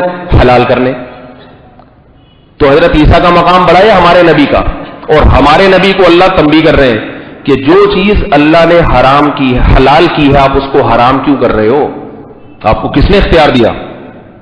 نبی نے قسم کھائی تھی شہد نہیں پیوں گا میں کبھی، تو اللہ نے کہا شہد تو اللہ نے حلال کیا ہے، آپ کیوں حرام کر رہے ہیں اس کو اپنے اوپر؟ پتہ یہ چلا کہ حلال کرنا یا حرام کرنا یہ اختیار صرف کس کو ہے؟ اللہ کو، یہ نبی کو اختیار نہیں ہے۔ تبھی نبی نے شہد کو عملاً اپنے اوپر حرام کیا، اللہ نے تنبیہ کی بھائی کیوں کر رہے ہیں؟ جب اللہ نے حلال کیا تو آپ اس کو حرام نہیں کر سکتے۔ اور ادھر حضرت عیسیٰ کیا کہہ رہے ہیں؟ میں اللہ نے بعض چیزوں کو حرام کیا تو ان کو حلال کرنے آیا ہوں۔ سوال پیدا ہوتا ہے نبی پر، تو اللہ کے نبی نے بھی اللہ سے یہ نہیں پوچھا کہ اللہ حضرت عیسیٰ نے تو حلال کو حرام کر دیا، ان کو تو ڈانٹ نہیں پڑ رہی، حرام کو حلال کر دیا اور میں جناب کر رہا ہوں تو مجھے، حالانکہ میں تو تیرا زیادہ لاڈ لاؤں۔ نبی نے اس لیے سوال نہیں پوچھا کہ نبی بھی اس بات کا مطلب سمجھتے تھے کہ وہاں حلال کا مطلب کیا ہے اور یہاں حلال کا مطلب کیا ہے۔ وہ کیا ہے؟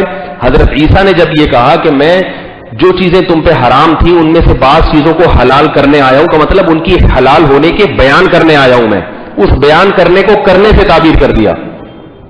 آئی بات سمجھ میں؟ میں اس کو حلال کرنے آیا ہوں۔ بعض چیزیں بنی اسرائیل پر حرام تھیں، اونٹ کی چربی حرام تھی، ان کے گناہوں کی وجہ سے اللہ نے حرام کر دی تھی، تو حضرت عیسیٰ علیہ السلام نے آ کے وہ حلال کر دی۔ تو حلال کی نہیں ہے، اللہ نے جو حلال کیا اس کو حضرت عیسیٰ نے بیان کیا۔ اس کی مثال ایسے ہے جیسے ہم بھی کہتے ہیں بھائی نبی صلی اللہ علیہ وسلم نے داڑھی رکھنے کو فرض قرار دیا ہے، حالانکہ فرض قرار دینا کس کا کام ہے؟ اللہ کو، اللہ کا کام ہے، لیکن چونکہ اس فرض کو بیان کس نے کیا؟ نبی نے، تو اس لیے ہم کیا کہتے ہیں نبی نے فرض کر دیا۔ یہ نسبت مجازی ہوتی ہے، مجازی۔ اور آسان بھائی ڈاکٹر سے، اس ڈاکٹر کے ہاتھ میں بڑی شفا ہے، یہ ڈاکٹر سے مجھے شفا ملی ہے، تو شفا کس سے ملتی ہے؟ اللہ سے۔ ڈاکٹر کی طرف مجازن نسبت ہوتی ہے، تو یہ مجازی نسبتیں ہیں، حقیقت میں اللہ کے سوا کسی کے پاس کوئی اختیار نہیں ہے۔ یہی وجہ ہے کہ نبی صلی اللہ علیہ وسلم جب بھی وہ آپ سے معجزے کا مطالبہ کرتے تھے، نبی ہر دفعہ معجزہ نہیں پیش کرتے تھے۔ قرآن میں کئی دفعہ ہے، کئی مقام پر اس قسم کی آیتیں ہیں کہ نبی سے کہا گیا کہ یہ کام کر دیں تو نبی نے جواب میں کہا سبحان ربی هل كنت الا بشر رسولا، میرا رب ہے جو ہر عیب سے پاک ہے، وہ سارے کام کر سکتا ہے، میں تو ایک بشر ہوں، انسان ہوں، اللہ کا بھیجا ہوا پیغمبر ہوں، میں نہیں کر سکتا یہ سارے کام، سارے کیا ایک بھی کام نہیں کر سکتا۔ میں نے خدائی کا دعویٰ کیا ہوتا تو میں یہ کرتب دکھاتا نا، میں نے خدائی کا دعویٰ کیا ہوتا، جب میرا دعویٰ ہی خدائی کا نہیں ہے، میں تو ایک عبد ہوں، اللہ کا غلام ہوں، میں تمہاری طرح کا انسان ہوں، انما انا بشر مثلکم، بار بار قرآن میں یہ کہلوایا گیا تمہارے جیسا انسان ہوں، جیسے تم نہیں کر سکتے میں بھی نہیں کر سکتا۔ لیکن جس کی طبیعت میں شرک ہوتا ہے نا، وہ معجزوں کو تو دیکھتا ہے مگر یہ نہیں دیکھتا کہ کون کون سے کام ہے جو وہ نہیں کر سکے۔ اب دیکھو عیسائیوں نے حضرت عیسیٰ کے بے شمار معجزے دیکھے کہ مردوں کو زندہ کر رہے ہیں اور جناب کوڑ کے مریض کو شفا مل رہی ہے، عیسائیوں نے ان کو معبود بنا لیا۔ اللہ نے یہ بتانے کے لیے کہ وہ تمہاری طرح کے عاجز تھے، یہ بتانے کے لیے قرآن میں کہا کانا یاکلان الطعام، حضرت عیسیٰ اور مریم بیٹھ کے کھانا کھایا کرتے تھے پیٹ بھرنے کے لیے۔ اگر وہ مردوں کو زندہ کرنے کا ان کو اختیار ہوتا تو روٹی کھائے بغیر پیٹ کیوں نہیں بھر لیتے؟ پھر وہ نہیں، یہ بات سمجھ میں، وہ کیوں بیمار ہوتے ہیں تو دوا کھا رہے ہیں، تو اسی طرح ہم آج کے مشرک سے کہتے ہیں کہ اگر محمد صلی اللہ علیہ وسلم کو اختیار ہوتا اولاد دینے کا تو سب سے پہلے آپ اپنے آپ کو نرینہ اولاد دیتے، اپنے آپ کو دیتے، لیکن آپ کی تو نرینہ اولاد ہوئی اور بچپن میں ہی انتقال کر گئی۔ بہت سارے معاملات ہیں، بہت سارے معاملات۔ یہاں ایک اور بات بتا رہا ہوں عاملوں کے بارے میں، کیونکہ اس سے ملتی جلتی ہے۔ لوگ کہتے ہیں فلاں عامل کے پاس گیا، اب میرا کام ہو گیا، اس کا مطلب اس کو اللہ نے اختیار دیا۔ سوال پیدا ہوتا ہے اگر کام کا اختیار ہوتا ہے اس کے اپنے سارے کام کیوں نہیں ہو جاتے؟ پھر اس کے سارے کام کیوں اٹکے ہوئے ہیں؟ مشرک ذہن والا، بدعتی ذہن والا، اس کی توجہ انسان کی قوتوں کی طرف جاتی ہے، اس کی جو باتیں جو اس سے نہیں ہو رہی ان کو وہ ایسے نظر انداز کرتا ہے۔ یہ روحانی والے جو تمہیں وظیفے بتا رہے ہیں، یا لطیفو 3666 دفعہ پڑھو تمہاری بچی کی شادی ہو جائے گی، سوال پیدا ہوتا ہے اس کی اپنی بچیوں کی کیوں نہیں ہو رہی ہے؟ بھائی اس کی جو مسائل آپ کے ساتھ ہیں وہی ان روحانی والوں کے ساتھ اتنے ہی، بلکہ اس سے اور زیادہ مسائل ہوتے ہیں۔ مسائل تھے تبھی تو انہوں نے یہ روحانیت کے نام پہ دھندے شروع کیے، ان کو پتا تھا اس کے بغیر ہمارا کاروبار نہیں چلے گا۔ انسان کمزور ہے، عاجز ہے میرے بھائی، یہ عقیدہ بناؤ، کسی کے پاس تمہارے مسائل کا حل نہیں ہے سوائے اللہ کے۔ انسان کو انسان سمجھو۔ میں اتنا بیان کرتا ہوں پھر بھی لوگ مجھ سے اپنے مسائل پوچھتے ہیں، یہ نہیں دیکھتے کہ بھائی یہ مولوی بیچارہ کیا کرے گا۔ یا تو ہونا مشورے کے لیے فون کیا ہو، تو مشورے کے لیے تو ایسے آدمی کو فون کیا جاتا ہے جو اس فیلڈ میں مہارت رکھتا ہو۔ مشورہ، اور چلو مشورے کے لیے فون کر لیا، ٹھیک ہے میں بھی مشورہ دے دیتا ہوں، لیکن بعض لوگ مسائل مجھ سے حل کروانے کے لیے مسئلہ مجھے کہتے ہیں۔ فون آ رہا ہے لاہور سے کسی کا، میری بیوی بھاگ گئی حضرت۔ میں نے کہا میں کیا کروں بھائی، پولیس کو بتاؤ تمہاری بیوی بھاگ گئی ہے۔ یہ لوگوں کے دماغوں میں خناس بھرا ہوا ہے کہ جو بزرگ ہے اس کو کچھ نہ کچھ ہے اس کے پاس، یہی خناس نکالنا ہے، اسی کو توحید کہتے ہیں۔ یہ جتنے بزرگ ہیں، جتنے اولیاء اللہ ہیں ہماری طرح ہیں، ہمارے جیسے عاجز ہیں، کمزور ہیں۔ یا ایھا الناس انتم الفقراء الی اللہ، اے تمام کے تمام انسانوں سارے اللہ کے فقیر ہو، اللہ کے محتاج ہو۔ ایک واقعہ بھی نہیں ملتا کہ کسی صحابی نے نبی سے آ کے کبھی کچھ مانگا ہو، دعا مانگی ہو یا رسول اللہ میری حاجت پوری کر دیں، کبھی بھی نہیں ملتا۔ ہاں نبی سے آ کے یہ کہتے تھے کہ آپ اللہ سے دعا کریں کہ اللہ میری یہ حاجت پوری کر دے۔ تو بزرگوں سے دعا کی درخواست کیا کرو، ان سے مسائل حل کرنے کا نام۔ اور یاد رکھو شرک تو نہیں ہے، لیکن شرک سے ملتا جلتا ایک اور ڈرامے بازی ہو رہی ہے آج کل، وہ ہے استخارے۔ استخارہ نکالنے والے کو معبود تو نہیں سمجھتے، مگر وہی ہے کہ معبود کہہ دیں تو زیادہ اچھا ہے، تاکہ فتویٰ تو لگے نا۔ کام سارے اس کے ساتھ ایسے ہو رہے جیسے معبود کے ساتھ۔ شادی کرنی ہے فلانے بزرگ استخارہ نکال کے بتا دیتے ہیں، انہوں نے بتا دیا بھائی کر لو، کر لی، نہیں کہا تو نہیں کرو۔ کیوں بھائی ان کے کہنے سے کیوں؟ وہ تمہارے باپ ہے کیا؟ نکاح کا ولی اللہ نے تمہارے باپ کو بنایا ہے۔ یہ استخارے کے نام پہ جو ڈرامے بازیاں دیوبندیوں میں ہو رہی ہے، بریلوی بہت دور کی بات ہے۔ استخارے سے کسی کو کچھ بھی پتا نہیں چلتا، یاد رکھو کہ کرنی ہے کہ نہیں کرنی، ایک حرف بھی پتا نہیں چلتا استخارہ کرنے سے کہ یہاں شادی مناسب رہے گی یا نہیں رہے گی، کچھ بھی پتا نہیں چلتا، کچھ نکلتا ہی نہیں ہے تو پتا کہاں سے چلے گا؟ یہ ان کی اپنے تخیلات ہوتے ہیں جو استخارہ کر کے اس کو کالا آ گیا، اپنا دماغی توازن خراب ہو، کیونکہ اس نے وہ استخارہ کیا ہی نہیں جو سنت کے وہ کرتا تو کچھ بھی نہیں نکلتا۔ کہتے ہیں یہ اللہ سے مشورہ لیا، کیوں اللہ تمہیں کیوں مشورہ دے گا؟ تم کیا لگتے ہو اللہ کے؟ اللہ نے کہا ہے حدیث میں کہاں آتا ہے یہ والی دعا پڑھو تو میں تمہیں مشورہ دے دوں گا؟ کہاں؟ کہیں بھی نہیں ہے۔ نبی صلی اللہ علیہ وسلم سے زیادہ کون اچھا استخارہ کر سکتا ہوگا؟ نبی تو صحابہ سے مشورہ لے رہے ہیں۔ غزوہ احد میں نبی نے صحابہ سے مشورہ لیا کہ مدینہ سے باہر نکل کے لڑائی لڑی جائے یا مدینہ کے اندر رہ کے۔ آپ کے لیے کیا مشکل تھا؟ استخارہ نکالتے، کہتے ہیں آج یہ استخارے میں آئے، باہر جاؤ، باہر نکل کے لڑو۔ صحابہ سے مشورہ لیا، اختلاف رائے، وہ ابو بکر کہہ رہے ہیں مدینہ کے اندر رہ کے لڑو، حضرت عمر کہہ رہے ہیں مدینہ سے باہر جا کے لڑیں گے، نوجوان صحابہ کہہ رہے ہیں باہر لڑیں گے، بزرگ صحابہ کہہ رہے ہیں اندر۔ تو لیکن نوجوان طبقہ حاوی آ گیا، آپ نے کہا چلو بھائی ان کا مشورہ قبول کیا، مدینہ سے باہر نکل کے لڑے، نقصان ہو گیا، 70 صحابہ شہید ہو گئے۔ آپ صلی اللہ علیہ وسلم کو افسوس تھا کہ، اور وہ صحابہ جنہوں نے یہ حکم دیا تھا کہ باہر نکل کے لڑیں، اب وہ گھبرا رہے ہیں کہ بھائی ہماری اب تو یہ سارا بلی ہم پہ آئے گی، بھائی یہ سارا ذمہ داری ہم پہ آئے گی۔ تو قرآن نے کہا اذا عزمت فتوکل علی اللہ وشاورہم فی الامر، ان سے مشورہ لے لیا کریں، مشورے کے بعد جب رائے قائم ہو اللہ پہ توکل کر کے کام کر لیا کریں، نقصان ہو فائدہ ہو یہ نہ دیکھیں بس، کیونکہ جو بس میں تھا وہ کر لیا۔ ایک دفعہ بھی استخارہ نہیں نکالا۔ حضرت عائشہ رضی اللہ تعالی عنہا کا پیغام نکاح آیا ابو بکر رضی اللہ عنہ کی طرف سے. کہیں بھی نہیں ہے کہ آپ نے استخارہ نکال کے دیکھا ہو مناسب رہے گا کہ نہیں رہے گا. اللہ نے خود پہلے ہی بتا دیا تھا خواب میں کہ یہ آپ کی بیوی بنے گی، لیکن یہ نکاح کا پیغام آنے سے پہلے. لیکن اس کے بعد بھی آپ نے پیغام نہیں بھیجا، وہیں سے پیغام آیا تو آپ نے اسے قبول کیا ہے. پھر آپ نے 9 شادیاں کی ہیں، ایک میں بھی نہیں ملتا کہیں استخارہ نکالا ہو. اوکے ہو گیا تو ٹھیک ہے، نیگیٹو آ گیا تو نہیں. حضرت خدیجہ سے نکاح ہوا بغیر استخارے کے. جنگ میں حضرت صفیہ رضی اللہ تعالی عنہ قید ہو گئی، حضرت ہارون کی بیٹی. تو صحابہ نے مشورہ دیا سردار کی بیٹی ہیں یا رسول اللہ باندی بنے گی لونڈی بنے گی، بہتر نہیں ہے، بہتر ہے کہ آپ آزاد کریں، ان سے نکاح کر لیں. اتنے بڑے پیغمبر کی بیٹی ہیں حضرت ہارون علیہ السلام کی، ان کی نسل میں. کہیں بھی نہیں ہے کہ آپ نے صحابہ سے کہا اچھا میں استخارہ نکال کے دیکھتا ہوں، کچھ بھی نہیں ہے. ممکن ہے آپ کہہ سکتے ہیں وہ پیغمبر تھے، ان کو استخارہ کی ضرورت نہیں تھی، وہ تو ڈائریکٹ. تو بھائی پھر ان کو مشورے کی بھی ضرورت نہیں تھی. نہیں یاری بات سمجھ میں. یہ سارے نالائق کوئی نہ کوئی اشکال کر کے نا آپ کو پورا بیان پہ پانی پھیر دیں گے، کہیں گے یہ تو نبی کی مثالیں دے رہے ہیں نا، نبی کو تو استخارے کی ضرورت نہیں تھی، ہم تو نالائق ہیں، ہم استخارے کی ضرورت ہے. نبی کو تو ڈائریکٹ اللہ کی طرف سے. وہی سوال پیدا پھر مشورے کی بھی ضرورت نہیں تھی. اور مشورہ بھی ایسا کہ جب وہ مشورہ ہوا ہے تو وہ غلط مشورہ تھا، لیکن آپ صلی اللہ علیہ وسلم کو یہ بھی پتہ نہیں چلا کہ یہ مشورہ صحیح ہے یا غلط ہے. لیکن چونکہ وہ قواعد پورے کیے کہ بھئی مشورے کے بعد کام کرو، پھر نتیجہ جو بھی نکلے بس وہ اللہ پہ چھوڑ دو کہ بھئی ہمارے بس میں یہی تھا. صبر کا حکم دیا اس پہ.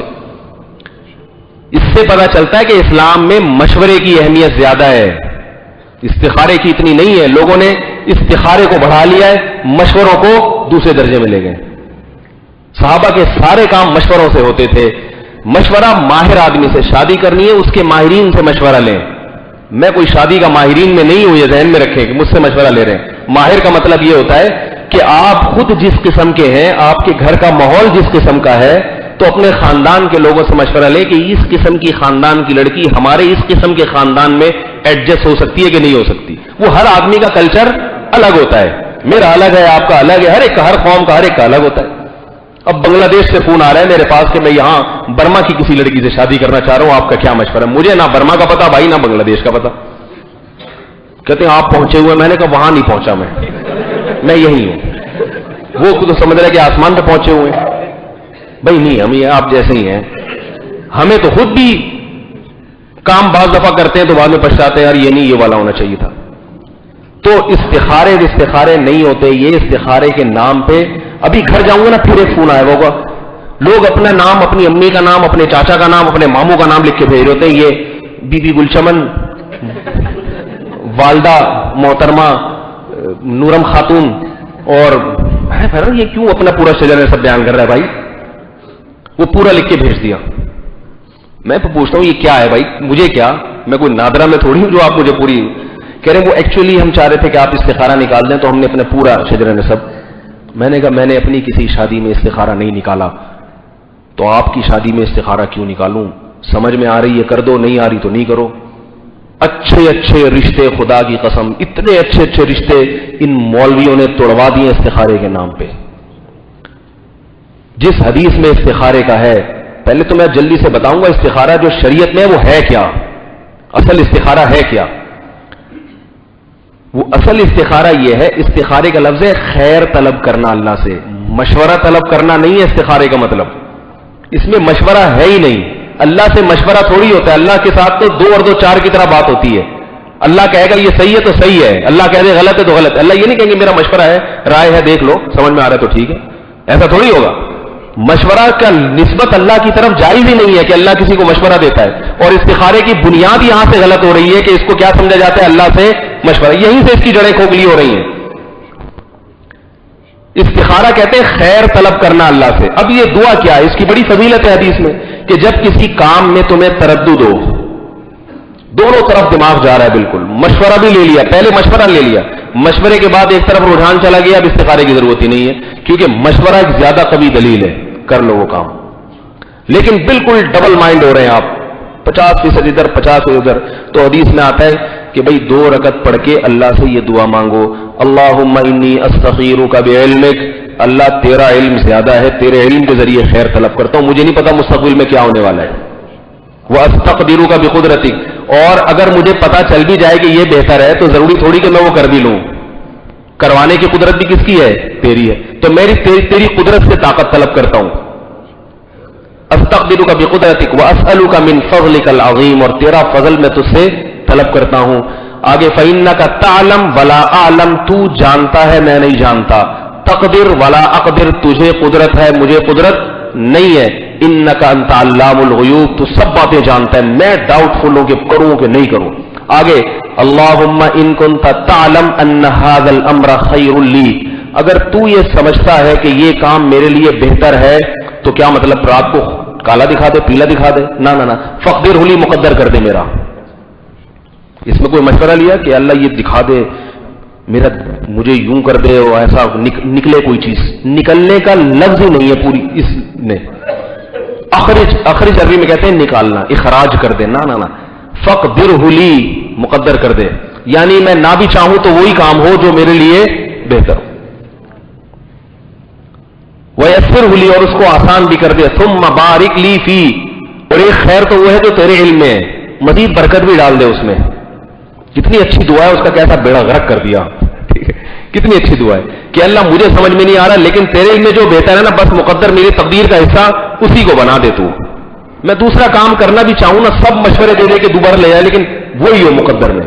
اس پر ایک دلچسپ واقعہ سناؤں گا کہ استخارے کا نتیجہ کیسے نکلتا ہے. یہ زبردست دلچسپ واقعہ. فقدرہ لی، مقدر بنا دے. ویسرہ لی، آسان کر دے. ثم بارک لی فیہ، پھر مزید فائدے بھی ڈال دے اس میں. واصرف عنی، اور وَإِن كُنْتَ تَعْلَمَ أَنَّ هَذَا الْأَمْرَ، اور اگر یہ کام میرے لیے شر ہے، نقصان دہ ہے، فاصرف عنی، اسے میری طرف سے پھیر دے. واصرفنی عنہ، مجھے یہاں سے ہٹا دے، دور کر دے اس کام کو مجھ سے. میں چاہوں تو بھی نہ ہو، یا تو میری چاہت ہی ہٹا دے یا چاہوں تو بھی نہ ہو، بس کام ہٹ جائے، میں ہو ہی نہیں یہ کام. ثم قدر لی الخیر حیث کان، پھر وہ کرا دے جو میرے لیے بہتر ہو. تو اس کا مطلب اس میں کچھ نکلنے کا لفظ آیا. اب میں آپ کو ایک واقعہ سناتا ہوں کہ استخارے میں ہوتا کیا ہے. ایک صاحب تھے، ہمارے دوست تھے، انہوں نے شادی کرنی تھی. ان کی سمجھ میں نہیں آ رہا تھا کہ یہاں میں ہاں کروں کہ نہ کروں. غیر قوم میں شادی ہو رہی تھی، غیروں میں آدمی 100 دفعہ سوچتا ہے. میں نے کہا اب اتنی بڑی تمہاری عمر ہو گئی ہے، چھوڑو یار کر لو. میں نے مشورہ دیا کر لو بھائی. کہ کوئی مشورہ دے رہا ہے نہیں کرو، عجیب تردد میں تو کرنے کے پہلو کو ہمیشہ ترجیح دیتا ہوں کہ بھائی دنیا مسافر خانہ ہے، گزارا چلاؤ یار، تھوڑی بہت خامیاں ہر ایک میں ہوتی ہیں تو بھائی کر لو. کسی نے مشورہ دیا نہیں کرو، یہ وغیرہ وغیرہ ہوتے ہوتے بڑے پریشان. میں نے کہا استخارہ بھی کر لو. بہت ہی سمجھ میں ہی نہیں آ رہا تو استخارہ بھی کر لو. استخارہ کیا، پھر مشورہ یہی ہوا کہ بھائی کر لینی چاہیے. اس کے والدین نے بھی کہا بھائی سمجھ میں آ رہا کر لو. حدیث میں آتا ہے جب کوئی مناسب رشتہ آئے تو انکار مت کرو. تو مناسب جب رشتہ آئے گا پھر تو استخارے کا موقع ہی نہیں ہے، پھر تو حدیث کہہ رہی ہے کر لو. یہ رشتہ 100% مناسب نہیں تھا، 50% مناسب، 50% نامناسب. سمجھ میں آ رہی ہے؟ اگر مناسب ہوتا نا پھر انکار نہیں، پھر استخارہ نہیں ہے، پھر تو کرو. ترمذی کی صحیح حدیث ہے کہ اذا خطب الیکم من ترضون دینہ وخلقہ فزوجوہ، جب کوئی ایسا شخص نکاح کا پیغام بھیجے جس کے دین اور اخلاق سے مطمئن ہو تو نکاح کیا کرو. استخاروں کی بھیٹ نہیں چڑھایا کرو اس نکاح کو، یہ کئی حدیث میں نہیں ہے.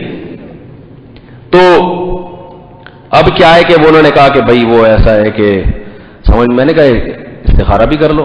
استخارہ بھی کیا، نکاح کا پیغام بھیجا. میں نے کہا اگر مقدر میں نہیں ہوا تو چاہو گے بھی تو نہیں ہوگا.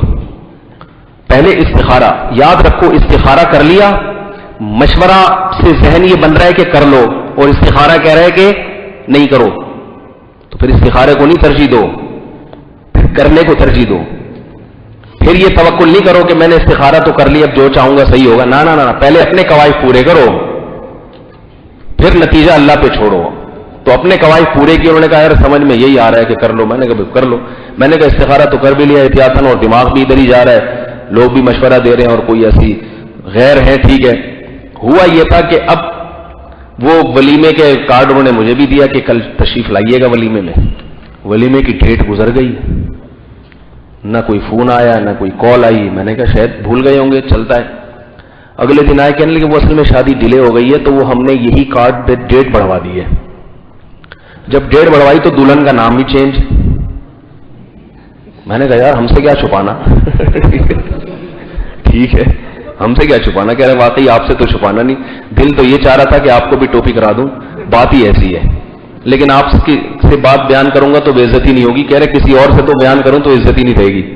میں نے کہا کیا ہوا؟ کہہ رہے یار جب جو بارات والا دن تھا, ہال بک ہو گیا, دلہن نے وہاں پہنچنا تھا, تو ہوا یہ ہے کہ جب گئے ہیں ابا اماں دلہن کو گھر سے لینے کے لیے تو دلہن شارٹ, مارکیٹ سے دلہن شارٹ, مہنگی بھی نہیں ہوئی, شارٹ ہو گئی, دلہن ہی نہیں مل رہی. واش روم دیکھ لیے, غسل خانے دیکھ لیے, بستر کے نیچے, دلہن کہاں گئی؟ پتا چلا اپنے آشنا کے ساتھ تھوڑی دیر پہلے فرار ہو گئی ہے. اس کا کہیں چکر چل رہا تھا, سمجھ میں آ رہی ہے بات؟ کوئی سیٹنگ تھی دلہن کی, وہ اس نے عین اسی دن شادی سے 1-8 گھنٹہ پہلے پتلی گلی سے, اس لیے کہہ رہا ہوں پتلی گلی نہ چھوڑا کرو بھائی گلیوں میں. آئی بھائی یہ سارے نقصانات کہاں کے ہوتے ہیں؟ پتلی گلی. تبلیغ والے آتے ہیں نا گشت کرنے کے لیے, ادھر سے پتلی گلی سے لوگ نکل کے چلے جاتے. پتلی گلیوں کا رواج ختم ہو جائے گا, چوڑی گلی رہے گی, جس نے بھاگنا ہے وہاں بھاگے گا, وہاں سے پکڑا جائے گا. تو وہ اپنے آشنا کے ساتھ پتلی گلی سے نکل لی, چلو بھائی کر لو. اب وہ یوں یوں بےچارا پریش کہہ رہے یار میری عزت. میں نے کہا شکر کرو تھوڑی سی بے عزتی ہوئی ہے, یہ استخارے کی برکت ہے, کیونکہ اللہ کے علم میں یہ تمہارے لیے بہتر نہیں تھی. اللہ نے عین وقت پہ رکشے کا انتظام کروا کے اس کو بھگوا دیا, نکل لے بھائی یہاں سے, سائڈ سے نکل لے یہاں سے, ٹھیک ہے نا, تاکہ تم عذاب سے بچ جاؤ. تو یہ فائدہ ہوتا ہے کہ کرنا آپ نے وہی ہے جو آپ کی سمجھ میں آ رہا ہے. نہیں ہونا ہوگا تو اللہ خود ہی ہٹا دیں گے اس کو کسی, تو جو بھی ہوگا پھر بہتر ہوگا. تو یہ ہے حساب کتاب. تو خیر میں بات جلدی سے سمیٹتا ہوں. یہ جو موضوع میں نے شروع کیا تھا, تو توحید کا ایک آخری سوال رہ گیا توحید کے بارے میں, کہ بھائی اللہ نے جب اختیارات نہیں دیے تو یہ معجزے سمجھ میں آ گئی, یہ بھی نبیوں کو نہیں ہوتے, یہ اللہ کے کام ہوتے ہیں. اللہ نے حضرت موسیٰ علیہ السلام کو کہا لاٹھی پھینکو سانپ بن جائے گی, ورنہ موسیٰ علیہ السلام کو تھوڑی لاٹھی کو سانپ بنانا آتا تھا. تبھی تو اللہ کہہ رہے اس کو دریا پہ مار. اگر موسیٰ علیہ السلام کو خود اختیار ہوتا تو خود مار کے 2 ٹکڑے کر لیتے.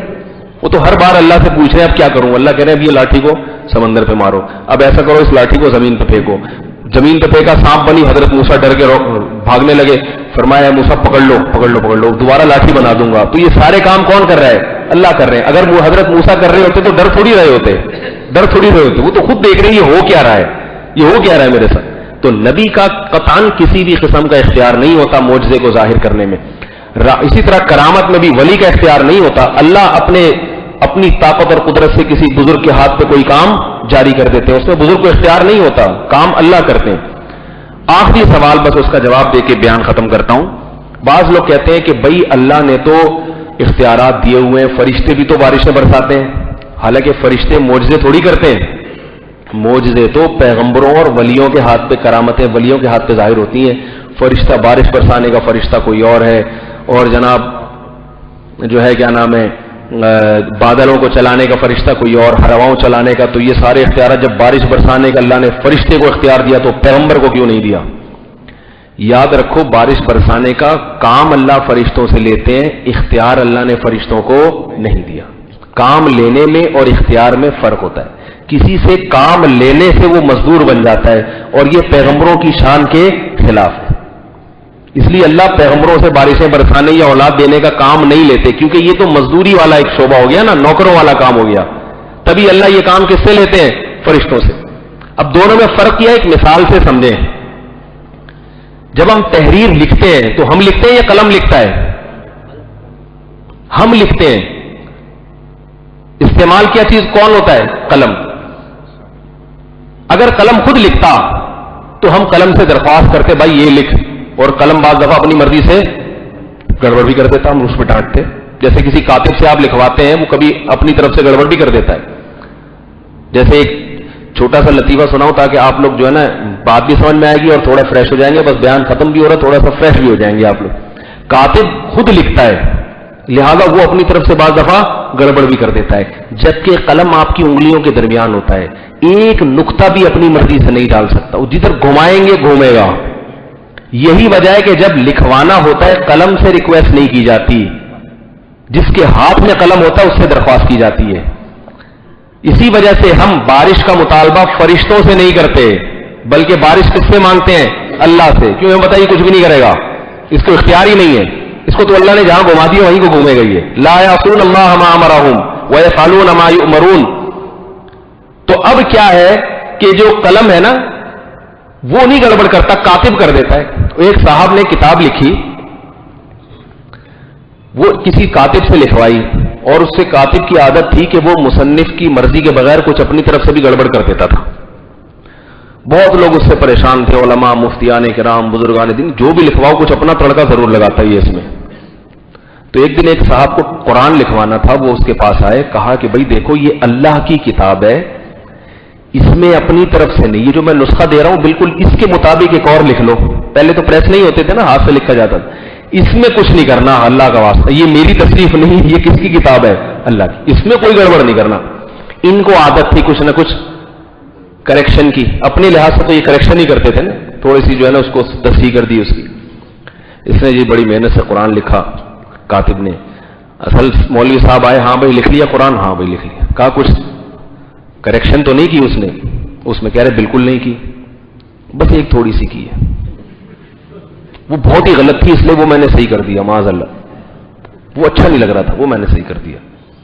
کہ بھائی کیا کر دیا؟ کہہ رہے بات یہ ہے کہ ویسے تو پورا وہی ہے جو آپ نے بتایا تھا، کوئی آیت کا اضافہ نہیں، کوئی کمی نہیں، کوئی زبر زیر پیش میں نہیں، کیونکہ اللہ کی کتاب آپ کے، لیکن اتنی مبارک کتاب جو اللہ کا کلام ہے، اللہ کا کلام، اس میں کچھ بڑے بڑے جہنمیوں کے نام آ رہے تھے، فرعون، حامان، قارون، یہ اتنے خطرناک جہنمی، شیطان، ابلیس.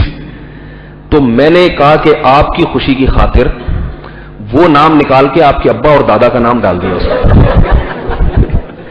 جہاں جہاں یہ نام آ رہے تھے نا، ابلیس، شیطان، شیطان میں آپ کے ابا کا نام ڈال دیا، ابلیس کی جگہ آپ کے چاچا کا نام ڈال دیا.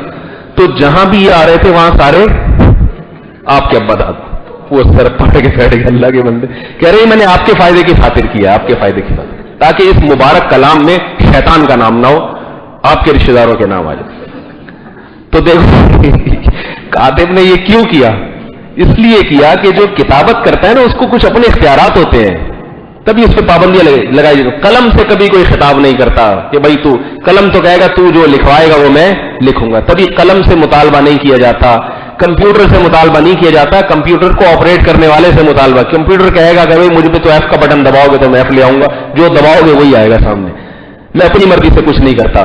تو اس لیے فرشتے اپنی مرضی سے نہیں کرتے، فرشتے تو اللہ نے ان کو گرفت، اللہ جو ہے نا اللہ کے ہاتھ میں ہے فرشتے. تو اس لیے نتیجہ کیا نکلا کہ سارے اختیارات اسباب سے ہٹ کے صرف اور صرف کس کے پاس ہے؟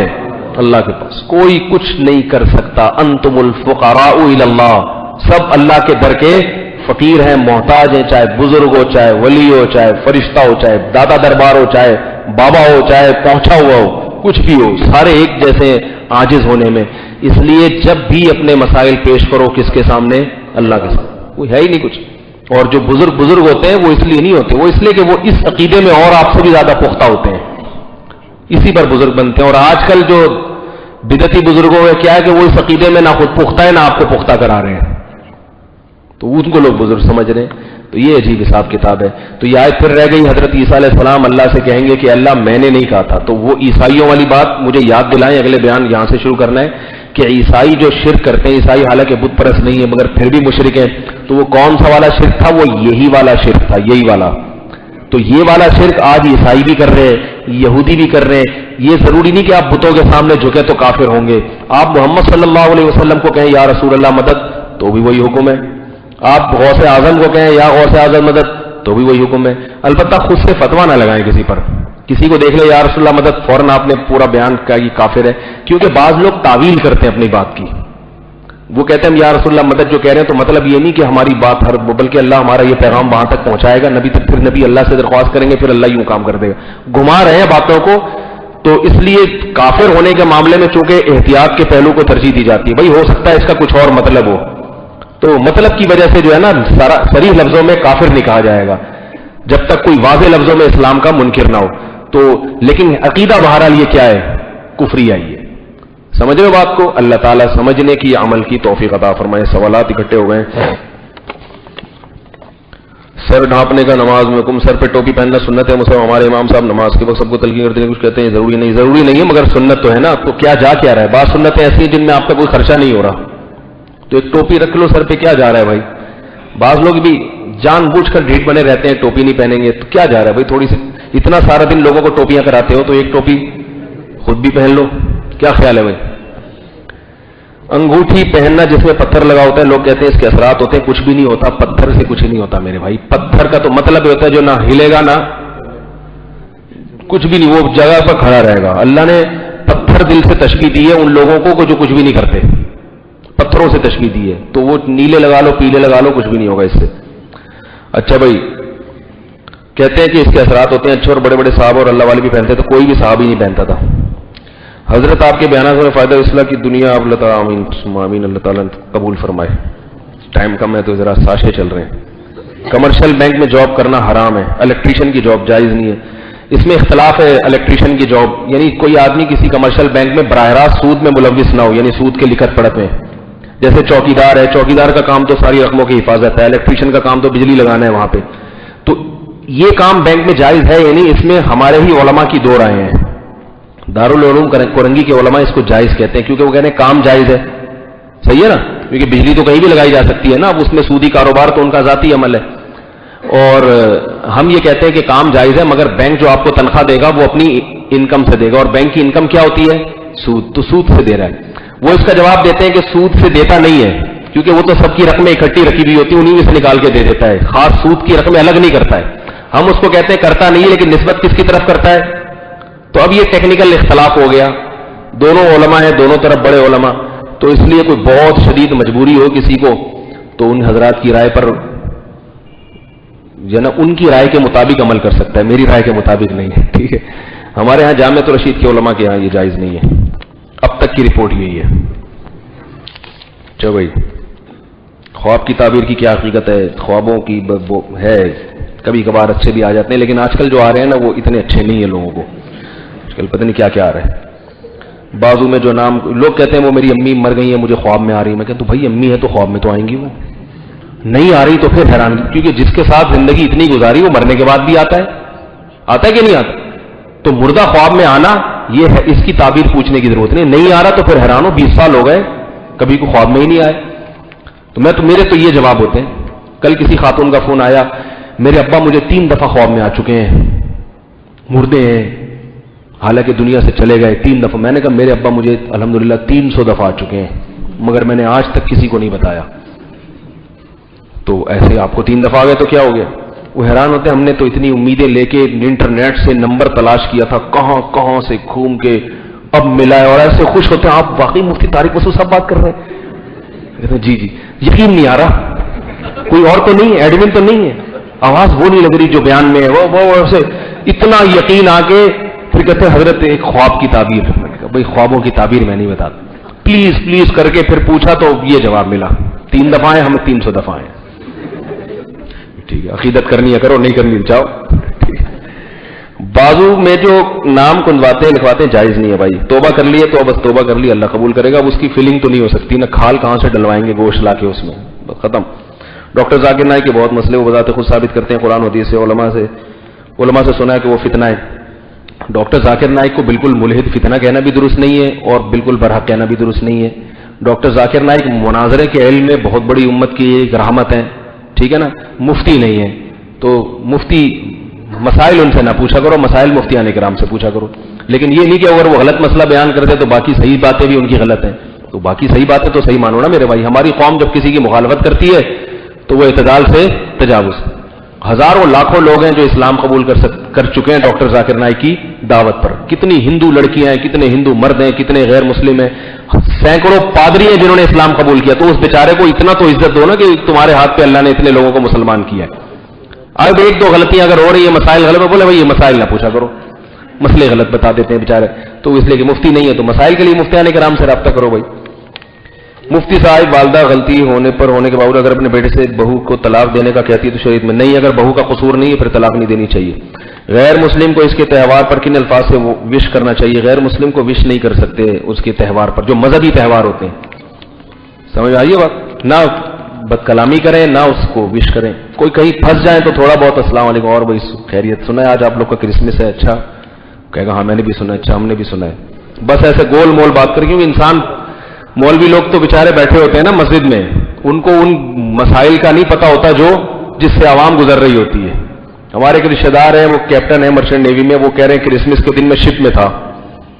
اب شپ میں کہاں جاؤں گا میں, کیک کٹ رہا ہے میں وہیں بیٹھا ہوں, میں کہاں جاؤں, بہت برا محسوس ہوتا ہے.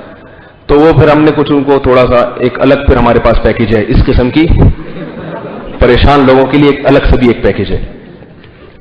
کسی مجبوری کی وجہ سے جمعے کی نماز قضا ہو جائے تو بعد میں ظہر پڑے گا. پھر وہ کاروبار کے لیے اگر بینک سے انسٹالمنٹ پر گاڑی خریدی جائے اور ہر مہینے اس کو باقاعدہ کی جائے تو وہ سود کے زمرے میں. جی ہاں, بینک سے انسٹالمنٹ پر گاڑی سود میں آتی ہے, مگر اس سے کاروبار حرام نہیں ہو جاتا, گاڑی لینے کا گناہ ہوگا.